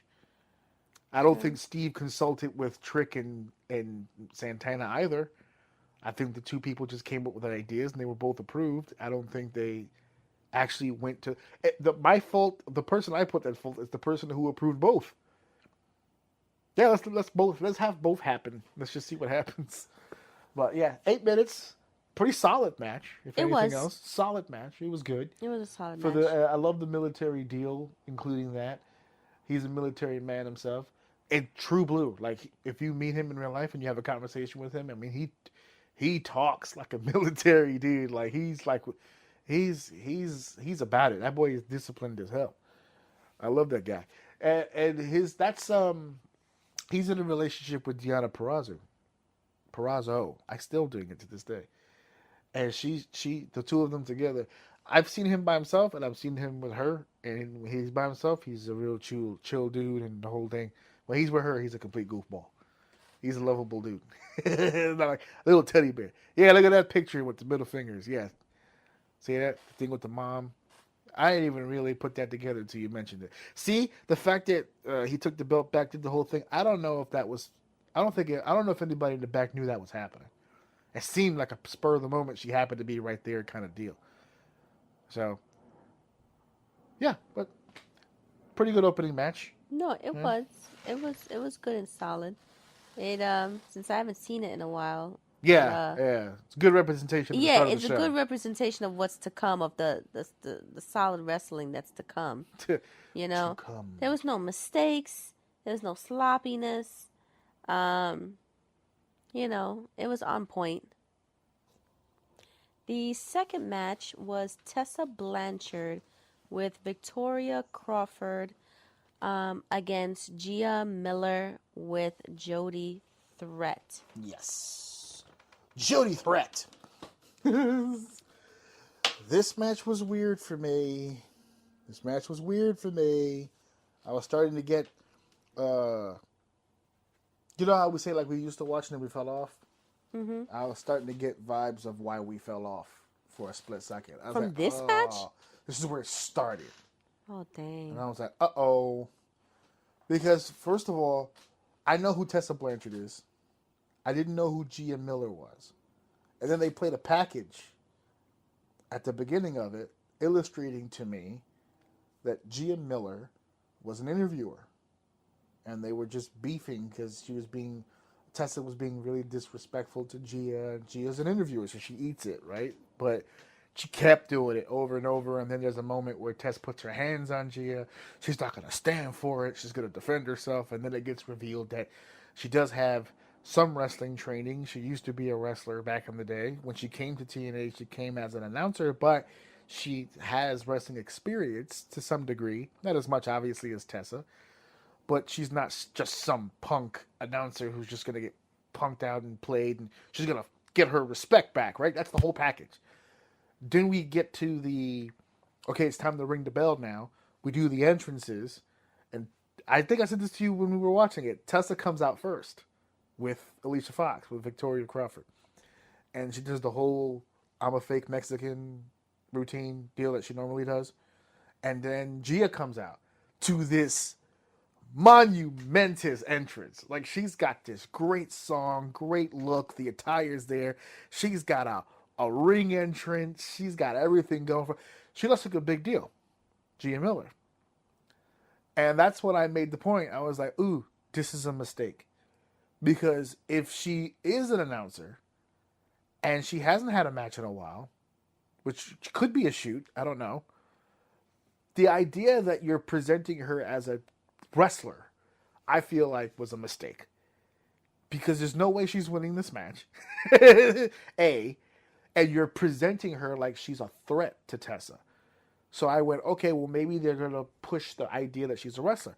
But then they have the match, and Tessa and her have a match like she's not really a wrestler. So they performed the match correctly, but they built it like it was going to be something more. If you went to go take a piss, or if you went to go get a hot dog, or whatever the case may be, and you missed the package, you didn't see the package, but you came just in time to see the entrances, you think, All right, regular singles match. And then here comes Gia in the ring with Tess getting fucking dogged out. And you're like, whoa, this woman is a fucking jabron.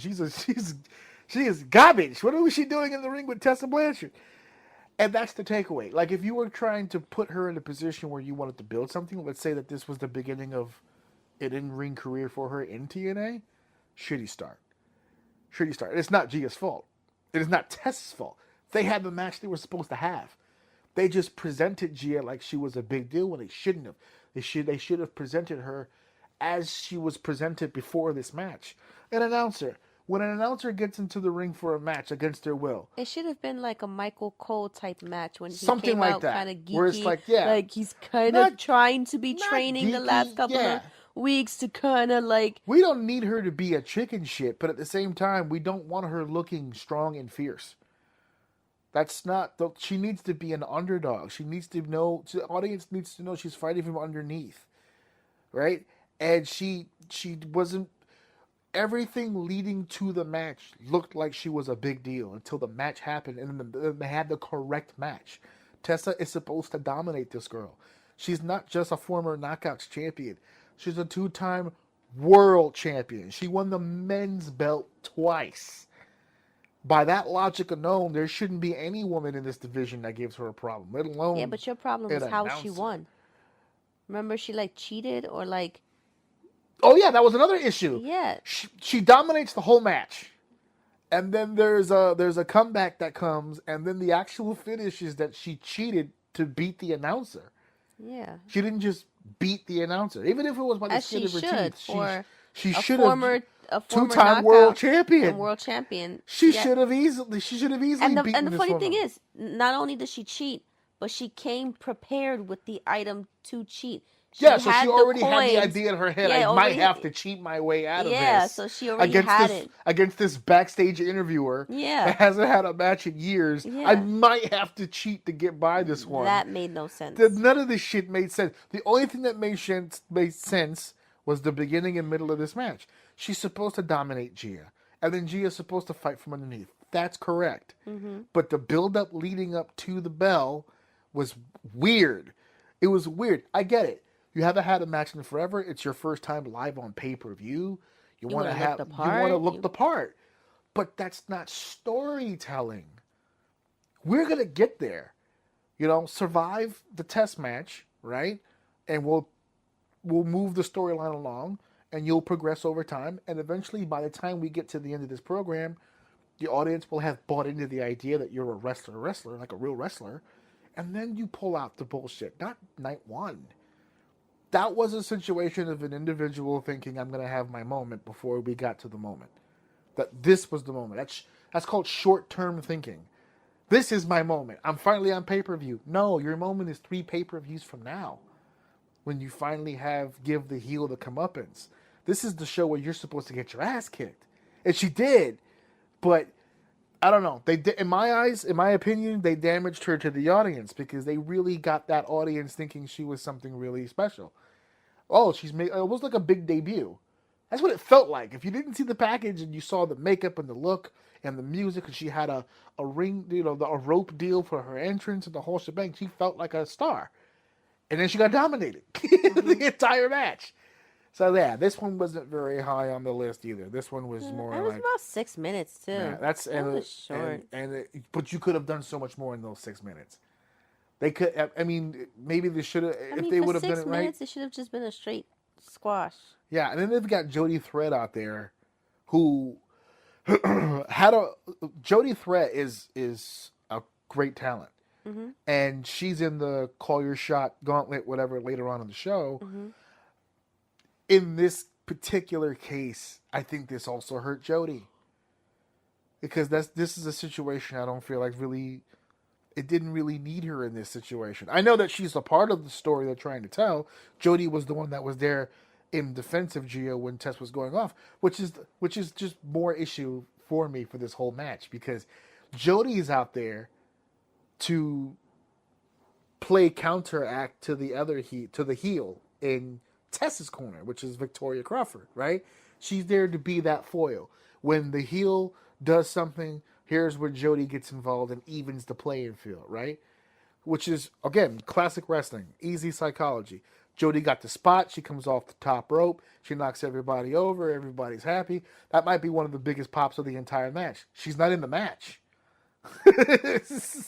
So it's all, this whole thing was all over the place. It's all over the place. The presentation was off.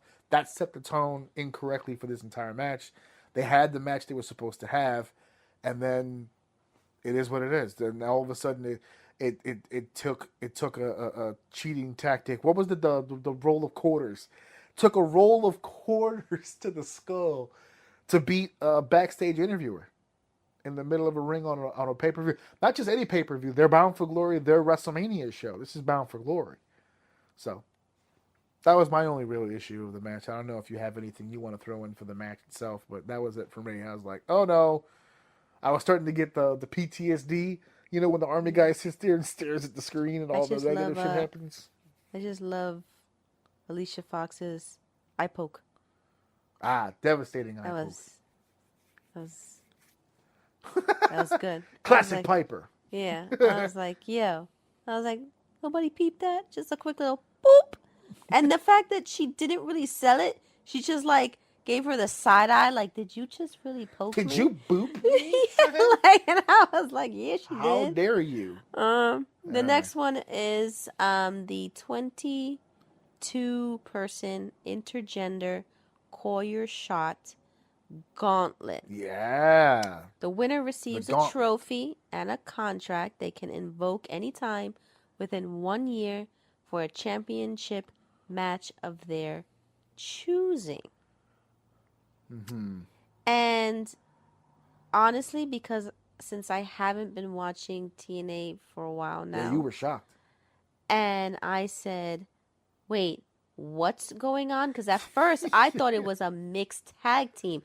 Because what I saw was, I think I saw 2 girls and two guys. No, I saw 2 girls and then a guy come in. And I was like, oh, is this like a mixed tag team? And then you told me, no, it's like a Royal Rumble, but an intergender Royal Rumble. And I went, huh? And so I'm watching it and I'm like, let me see what the dynamics of this is like. Mm-hmm. And in my head, I initially thought it was good that they started with the females because then they get a chance to shine in the ring.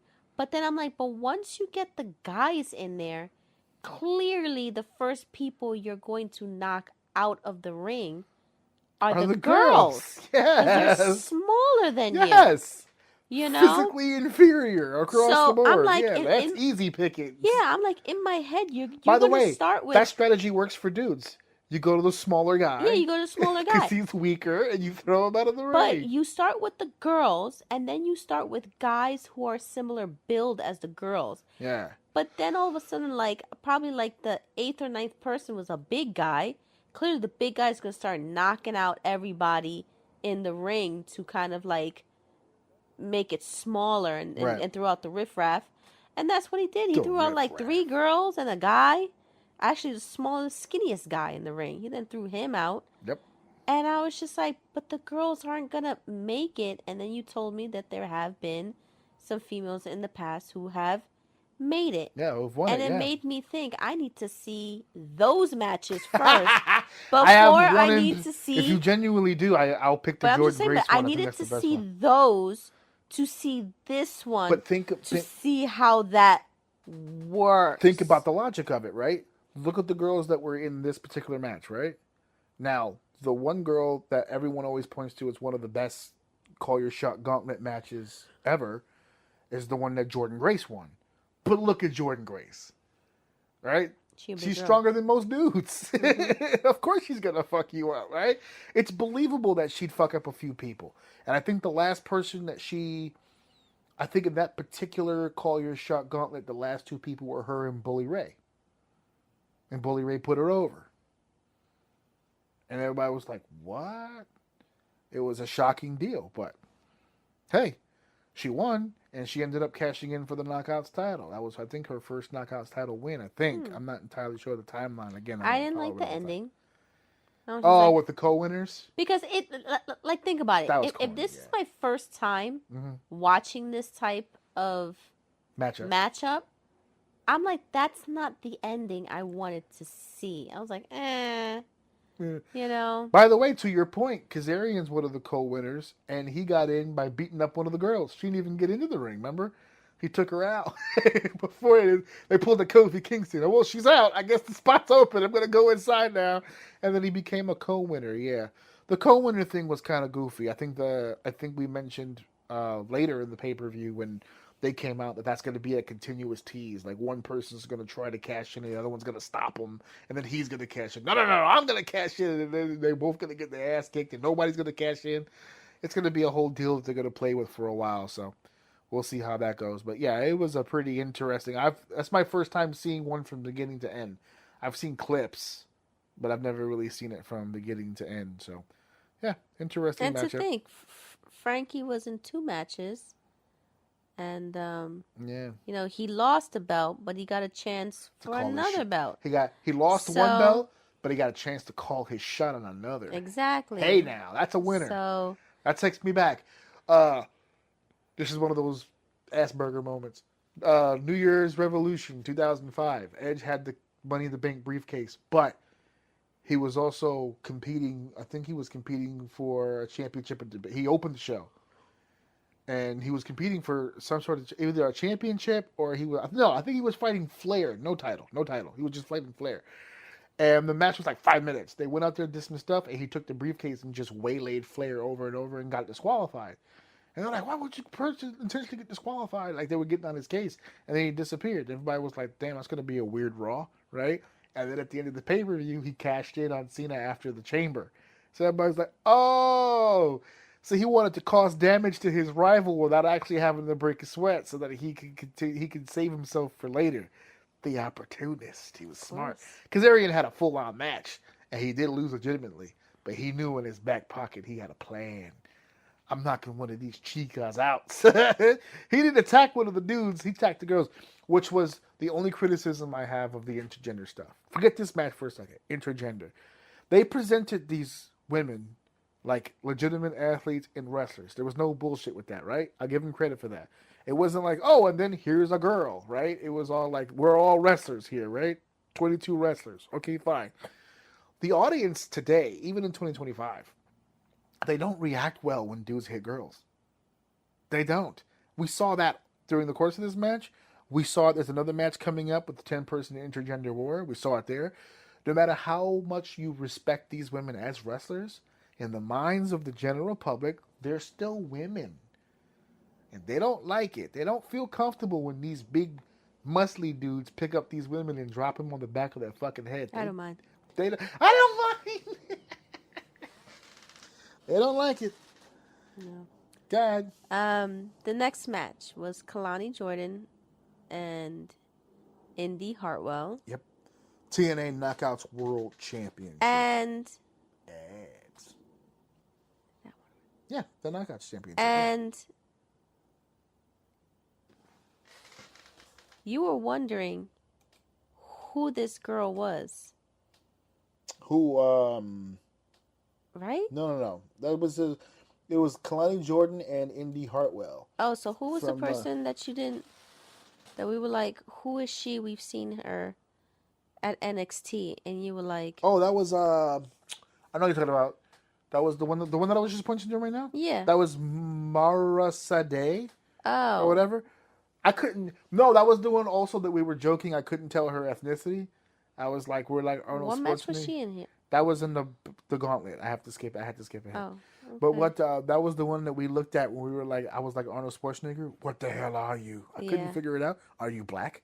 Are you Asian? Are you an Eskimo? I don't know. I like Indy Hartwell. I didn't realize how tall she was. Yeah, I realized she was tall. But I liked her before, and I like her now. Another Aussie. I mean, I'm going to be honest.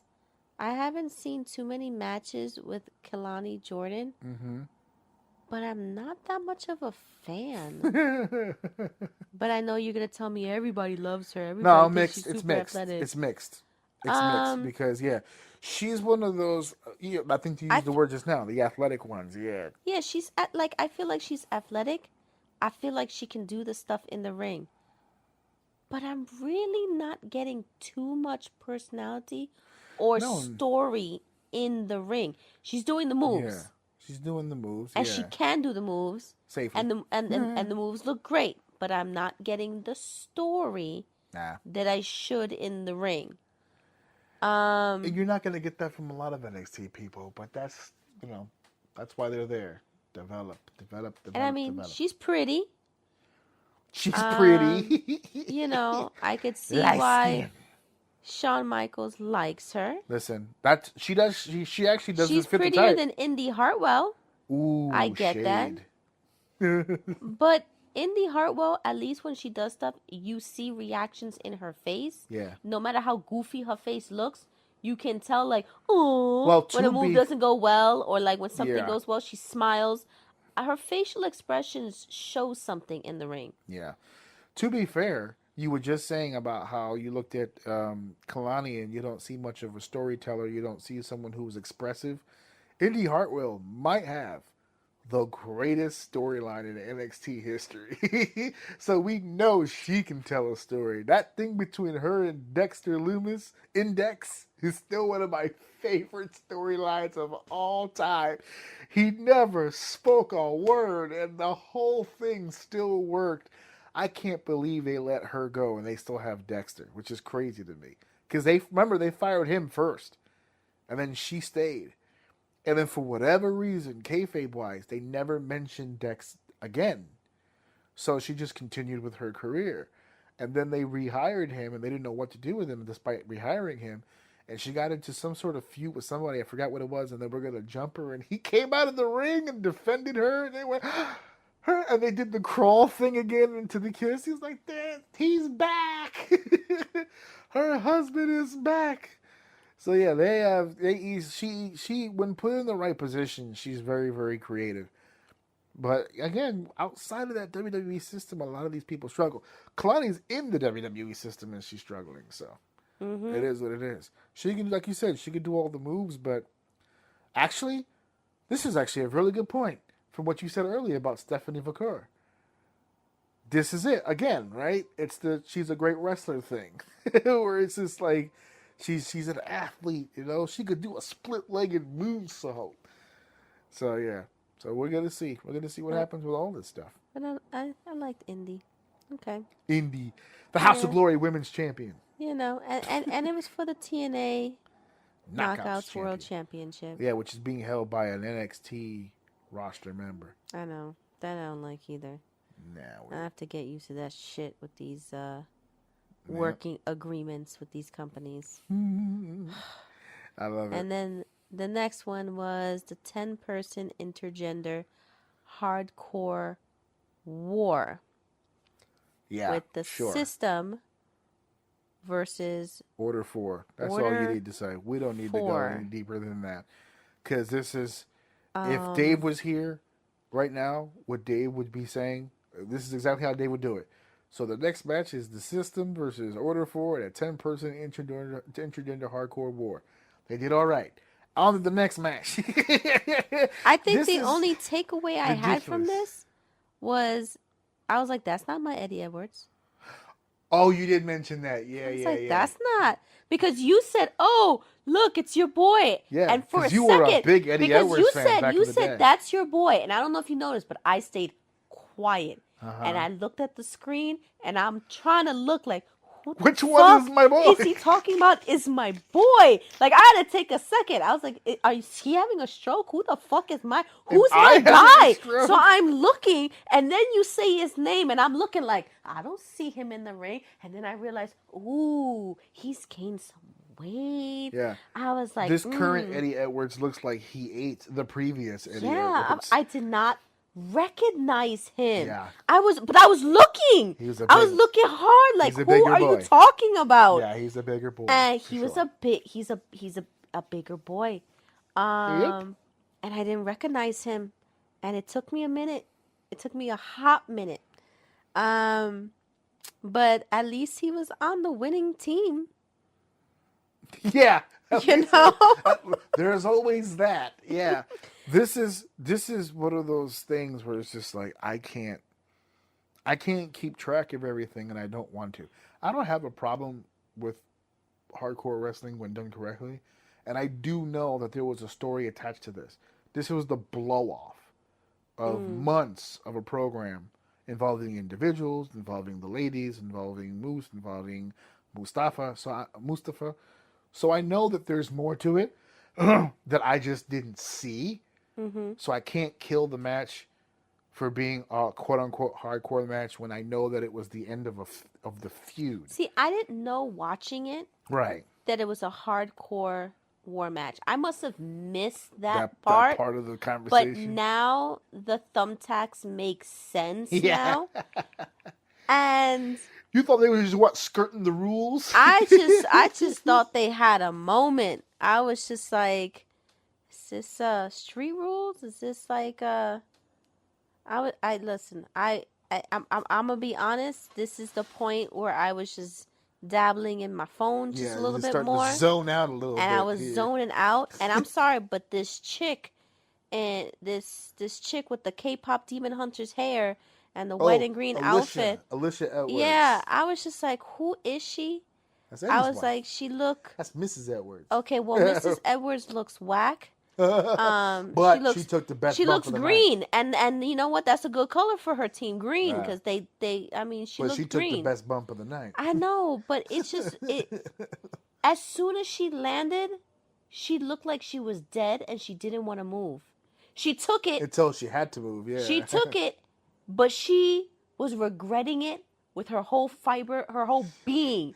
How did they convince me And to she do was this just shit? like, don't move me. Like in her head, she was probably thinking, don't move me. Oh my God, the ring is moving. Who the fuck is moving Get the off ring? the Because I mat. feel everything. Yeah.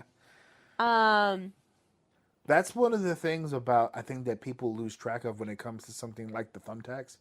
So, I've only done thumbtacks once in a ring, one time, and I've done it obviously like twice in the park when we were doing the park stuff. I'll take the park over the ring any day.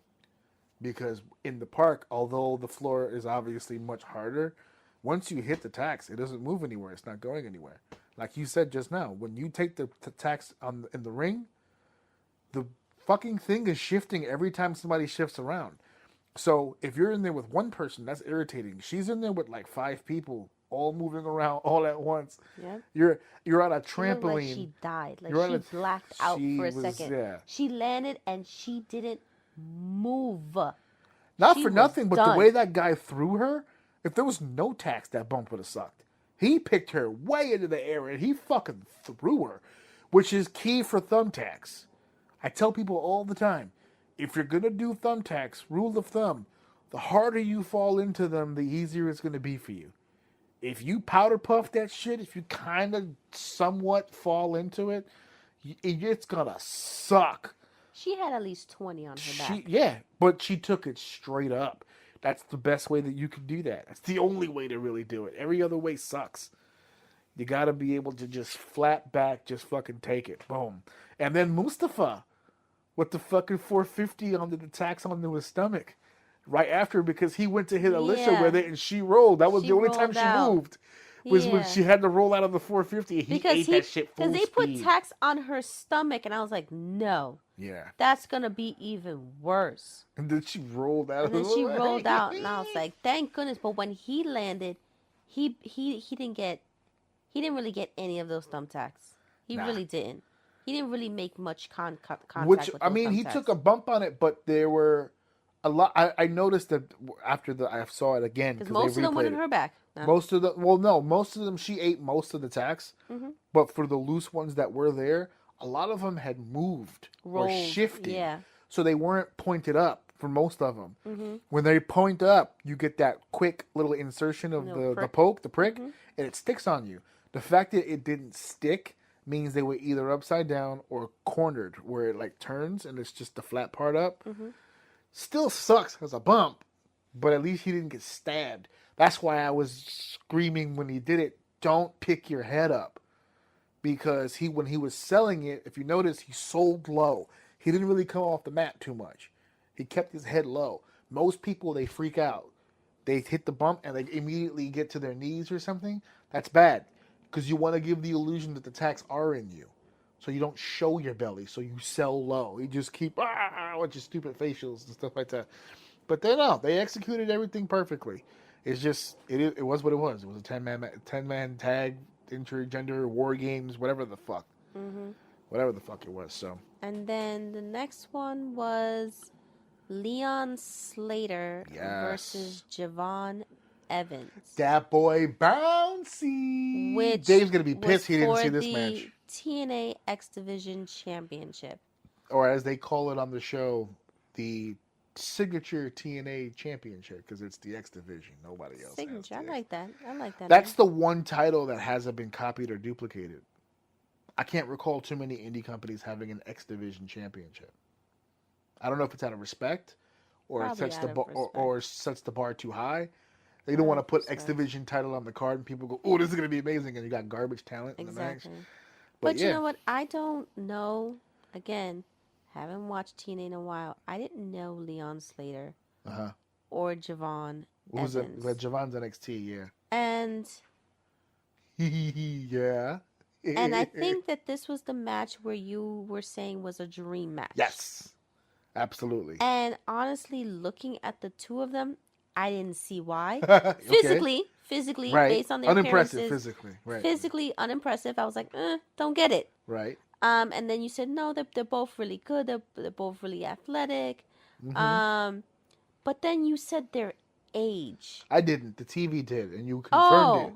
Okay, because the guy on TV goes, guys, don't forget, they're like 21, 22 years old. This is the future of the business. I said, wait a minute. Yeah. This is a dream match with babies who are only like 21, that's what you said when we were 22? watching it, and it reminded me, because that was the second time I thought of Shredder that night. Because that was when you said that, it was like Shredder from Ninja Turtles 2, where he was like, damn, baby! Yeah. I was just like, how you thought that was probably too young to be in a situation where it's a dream match. Yeah, a dream match, exactly. So I was just like, I was like, you putting them on a high pedestal. Yeah. Let's see if they can deliver. I didn't feel, me personally, that I didn't crowd was, feel. Listen, I was into it. That crowd was hot for it. I didn't feel nuts. Like it was an X Division match. Wow, that's insane. I didn't feel that way. I felt like it was a genuine, good overall match, but not like an X Division match. And it ended in a no contest. Yeah, that was a which I was just finish. like, shitty like finish. I don't think a dream match should ever end in a first contest. of all, it ended in the 20-minute time limit draw, which the crowd shit on. And that leads me to, and I've said this before, and I'll say it again, no one knew that was a 20-minute time limit match. I didn't know. No one did. You said it right now. No one did. I must have missed that. No one did. I didn't. They did a spot to the outside. The match was just flowing, and then they did a match to the outside, and then they just rang the bell. And the referee did the whole gesture pointing to her wrist. He's like, you're out of time. And I'm like, when the fuck was this a 20-minute match? That happens on the indies a lot. This is why I don't like when people come up with finishes where it involves the clock. Because if you don't set precedent on a clock, no one's paying attention to the clock. Mm-hmm. So it seems cheap. It doesn't seem like... They should have at least had the countdown in the corner. When you have a time limit draw in the old days, when you did time limits and for your matches, 60-minute time limit, 30-minute time limit, you had countdowns. So you would have a guy in a hole, boom, when you were 5 minutes remaining, or 8 minutes remaining, depending on whatever the ring announcer was doing at the time. That's what you're supposed to do. And then the cue to the wrestlers that the time is coming up, aside from the referee, when the ring announcer says 2 minutes remaining in the match, that's the cue for the wrestlers. All right, let's pick it up. 2 minutes, let's go, let's move. And they were just having a match, and the bell rang. That was it. That was the end. And then they had that Santino had to come out. They were like, we need 5 more minutes. And then they only wrestled for 3 before Dark State came out and did their thing. So yeah, I hear now that there's going to be a rematch to this This time it's going to be at A NXT. second chance Yeah. at a dream match. But this time it's going to be an NXT show, not TNA show. They're going to rematch it at Halloween Havoc, but it's still going to be for the X Division title. So it's going to be a TNA title on the fence. If an NXT person wins another TNA title, I'm going to be tight. Well, we'll get to that in the main event because an NXT guy lost the TNA title at the main event. So that's one less NXT person. Now it's just Kalani Jordan, actually, is the only one that has a TNA title. But yeah, wild statement saying that this didn't feel like an X Division championship match. But hey, to each their own. To each their own.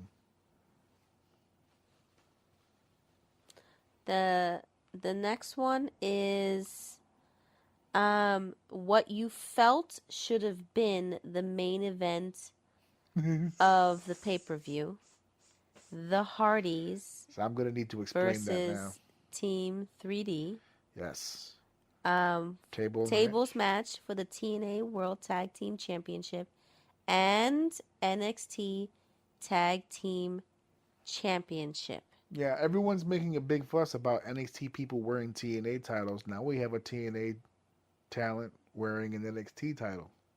In this case, now it's not for real. It's the Hardys. I know people are gonna hear that and go, "Come on!" I get it. But still, they have TNA contracts. They don't have NXT or WWE deals, and they are the tag team champions. I have to explain myself. Yes, I did feel like this should have been the main event, but I feel like it should have been the main event because look at everything that they did. The entrances, the match itself, and then what happened after the match. How do you follow that? There were people that were online who were at the building who said half the building left when that match was over. And that's no disrespect to the main event, but that was the draw. That table match is the one that sold the tickets to that event. Mm-hmm. That they drew 7,000, whatever that number was, based on this match. I think it should have been the main event match, just simply because it was Team 3D's retirement match.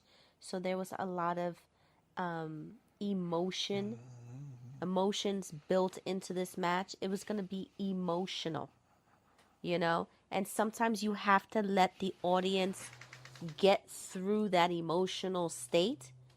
And I felt like they cut them off a little bit when they handed the belts over and they all cried in the ring. The audience should have cried with them. Yeah. And they sort of like, yeah, that was a moment that they should have just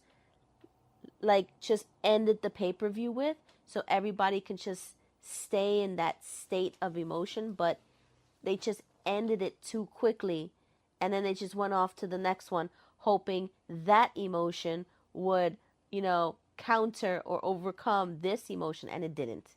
I'm sorry, it did not. But and that's not to say that the main event didn't have its fair share of emotion, and that it didn't have its fair share of action. But it didn't have the history that these any other pay-per-view that main event would have stood out. Yes. Except this one. And the fact is, the fact that they booked the matches back to back also didn't help. Because you can hear how deflated like the room was. Like the announcers were crying. Yeah, the announcers were emotional from this match, and they have to pitch to a break and then eventually call the main. Like Todd said, and we're not done. We still have the main event. Like almost like he said it with shock in his own voice. Like this wasn't it. Yeah. This is not the end of the show, guys. We have one. Don't go anywhere. We've got one more match. For real. But like I heard a lot of people say that the building and started. It was about 15 minutes long, and I would have to say they started off pretty good in the beginning. Then they started hitting all their particular moves in the middle. And then that final look on Bubba, I was like, no. And then you were like, oh no, it's going to end right now. He's just giving up. Yeah. I went, what? He just can't give up. And then he gave up. And I was like, oh, that's the way it ends. He just gave up. No, he did the... I don't know who pitched the idea, but it was very similar to the Flair finish with Flair and Shawn when they were going back and forth, and Shawn had nailed him with a super kick. and he kicked, but the way he kicked out, you could tell last legs. That was all he had. That's it. So he was bottom of the barrel with energy. So Sean went into the corner with the idea of, I'm going to knock him. This is it. I'm going to beat him. And then he started having self-doubt. And that's when Flair got up and said, no, no doubt. If that's what it is, if that's how I go out, I go out. Give it to me. And that's when he goes, I love you. And then he super kicked him and he pinned him. Same thing here. Every time they face each other, it's on site. That's the story between the Dudleys and the Hardys. Always on site. Every one of their matches is a jump start. This match was a jump start. They rang the bell and Jeff just lunged and they just started doing shit. It's always straight energy. This was the bookend. This was the end of the story. They had broken tables. They had dropped each other. They've done everything they were going to do. And when Bubba got up, it's the gunslinger at dawn. I think we made the analogy when we saw it. When Bubba got up from the ground and slowly looked behind him and saw the table and then saw the Hardys standing there, he knows there's no way out of this. Devon's out. It's 2 against 1. They got chairs, and I got a table behind me. It's finished. So he looked the two of them in the eye. No words, just gave him the nod. Mm-hmm. Take me. That's it. I accept it. This is what's happening. And they put the chairs down and said, we're sorry. And they picked them up and drove them. Boom, done. I'm getting goosebumps right now just describing it. It was a sad moment. It's an emotional thing, because maybe it's unfair. And that added layer of emotion when you were telling me, like I knew the significance of taking off the boots in the ring. Yeah. But not the boot, also giving it the to other somebody. aspect of giving your opponent the boots, the signification that you've retired us. We didn't just retire. You retired us is another layer of that's why if anybody's listening to this now, if you go back to the match, I don't think the Hardy Boys knew they were going to do that, because the minute they started untying the boot, you can see Jeff start to collapse, almost to his knees of emotion. He grabs his face. I don't think they saw that coming. It was emotional. As soon as the boots came up and they held him out, Jeff was just bawling at that point. And he grabs the goddamn boots and they're hugging each other. And then it's the other significant part of the Hardy Boys are in the ring. And it just sucks that I think a true fantasy ending would have been both teams leaving together. But the Hardys are still kind of on top at the moment. So they've got both belts. They're doing their thing. And you see the Dudley Boys walking up the ramp, and then they do that slow turn back to the audience one last time, mm-hmm. and they thank them and they say thank you and the whole shebang, and you almost forget that they're standing there in their socks because they took the boots off, but they're doing the whole thank you very much and the whole thank you, and yeah, then it should have just ended. That should have been the end of the pay-per-view. But we have one more match to go. Yep. Mike Santana and Trick Williams. Singles match for the TNA World Championship. Yep, for the TNA World Heavyweight Championship. Now, I'm going to let you speak on this match mostly. Well, okay. So as everybody here knows, I have a history with Santana. Mm-hmm. We trained together. Mm-hmm. We came up together. Mm-hmm. We obviously went different ways as our careers progressed. Mm-hmm. The young girl, his daughter, that was in the ring, we attended one of her earlier birthday parties with our son. Mm-hmm. So there's a history there. We know him personally. But we also know Ortiz personally as well. And that's where the relationship really began with me and the team. I've told the story on the show before. I was in the room as Fighting Spirit Wrestling at the Ludus when the idea came up to even make them a team. Because at that point, remember when we started FSW, they were not a team. They were two individual wrestlers that just happened to be friends, but they weren't friends on camera or anything like that. They were just two dudes. And they had pitched wanting to be a team together. And I remember being in the room, and I was one of 2 or 3 people of the 6 or 7. I just thought, this is the worst idea ever. They're so different. And they're so almost polar opposites of each other. This can't work. And it did. As a matter of fact, when I had them on my show, when they were the TNA World Tag Team Champions, I ate the crow and I reminded them. And I said, remember, I was one of the ones in the room that said that this team wouldn't work. I just didn't think it would, but I'm wrong. It worked. Until it Fast didn't forward later until it didn't, for the exact reason that I said that it wouldn't work. It took 11 years. And they won tag titles around the world. Mm-hmm. But eventually, it did end the way that it did. Okay, but now he's on his. But no, I'm not saying singles- this as a negative. I'm his saying singles road. yeah. I only really brought it up because And- his whole reason for that thing ending is because he saw something more for himself. Mm-hmm. And I left this paper, and we can sit here and go move for move and talk about the match itself. But I think at this point the match is irrelevant to the overall conversation. This whole match happened specifically to put the belt on him. When we left Slammiversary and he didn't win the title, you saw an online push of people that were pissed that he didn't walk away with the championship. So it was kind of already written in the sands that this was going to happen on this night.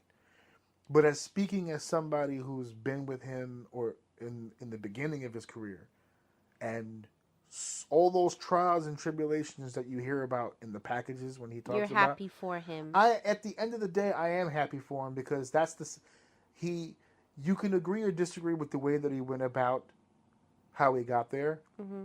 but you can't disagree with the fact that he put in the work to get there. And he made it. And he did it. He accomplished it. I made a joke to Pete the other day, a friend of mine who originally introduced us. I said, who would have known that crazy kid who was sitting on your couch playing with your pet snake and action figures simultaneously would one day become TNA World Heavyweight Champion? Who fucking knew? Not I. Not any of us. No. But, he put in the work. He changed his entire body. He healed from all those injuries. He changed his entire body. Entire look. He changed it up. Yeah. I mean, we could agree to disagree on the gimmick, which we have in the past. Yeah. But I mean, he made everything that he did work because he believed in everything that he did. Mm-hmm. So for that aspect of it, I've got nothing but support and happiness that he became TNA World Heavyweight Champion. He's very proud of that moment. Yeah, and I'm happy for the family. I'm happy the family was there. They were all in Lowell, Massachusetts. Is this his first singles belt? In TNA? Yes. No. Maybe ever. That's what I'm wondering. He obviously didn't win one in AEW. Not in Puerto Rico? Yes. He did win a heavyweight championship in Puerto Rico. Obviously, former House of Glory heavyweight champion. Did he out Puerto Rico, the Puerto Ricans there? Well, you know what? Because his gimmick is Puerto Rico. That's what I'm saying. And the funny thing is that when you go to Puerto Rico, everybody's gimmick in Puerto Rico is that they're Puerto Rican. Exactly. The thing about that, though, is that the reason why he stood out is because at the time that he was going to Puerto Rico, he was also on American television. So he was treated a little better over there. He wasn't like a young up-and-comer who was getting an opportunity in Puerto Rico. He was coming in as a guest, as like a star from other big companies. It was a nice moment for It's him, a beautiful moment because his career, his family, his I take child. the whole picture into consideration when I look at that, and I know the stuff. I'm not going to get into his personal life, but I know the struggles with the family situation, the struggles that he had. I don't know how many times we were in the same car together on the road, coming back from a show in Jersey or coming back from Connecticut or whatever. And we would sit down, just me and him, and we would have these conversations about how terrible it felt every time we left the house with the kids at home, with the kid at home, and I would share stories of me feeling like crap leaving you and Alex. He would share a story of feeling crap leaving his family behind, and that's the life of being a wrestler on the road. You have those moments and you have those conversations. So for those experiences that I had with him, I'm extremely happy that he won the world title. And I'm extremely excited to see what he does with the world title moving forward. This guy right now is on pace to he's going to be at a WrestleMania at one point.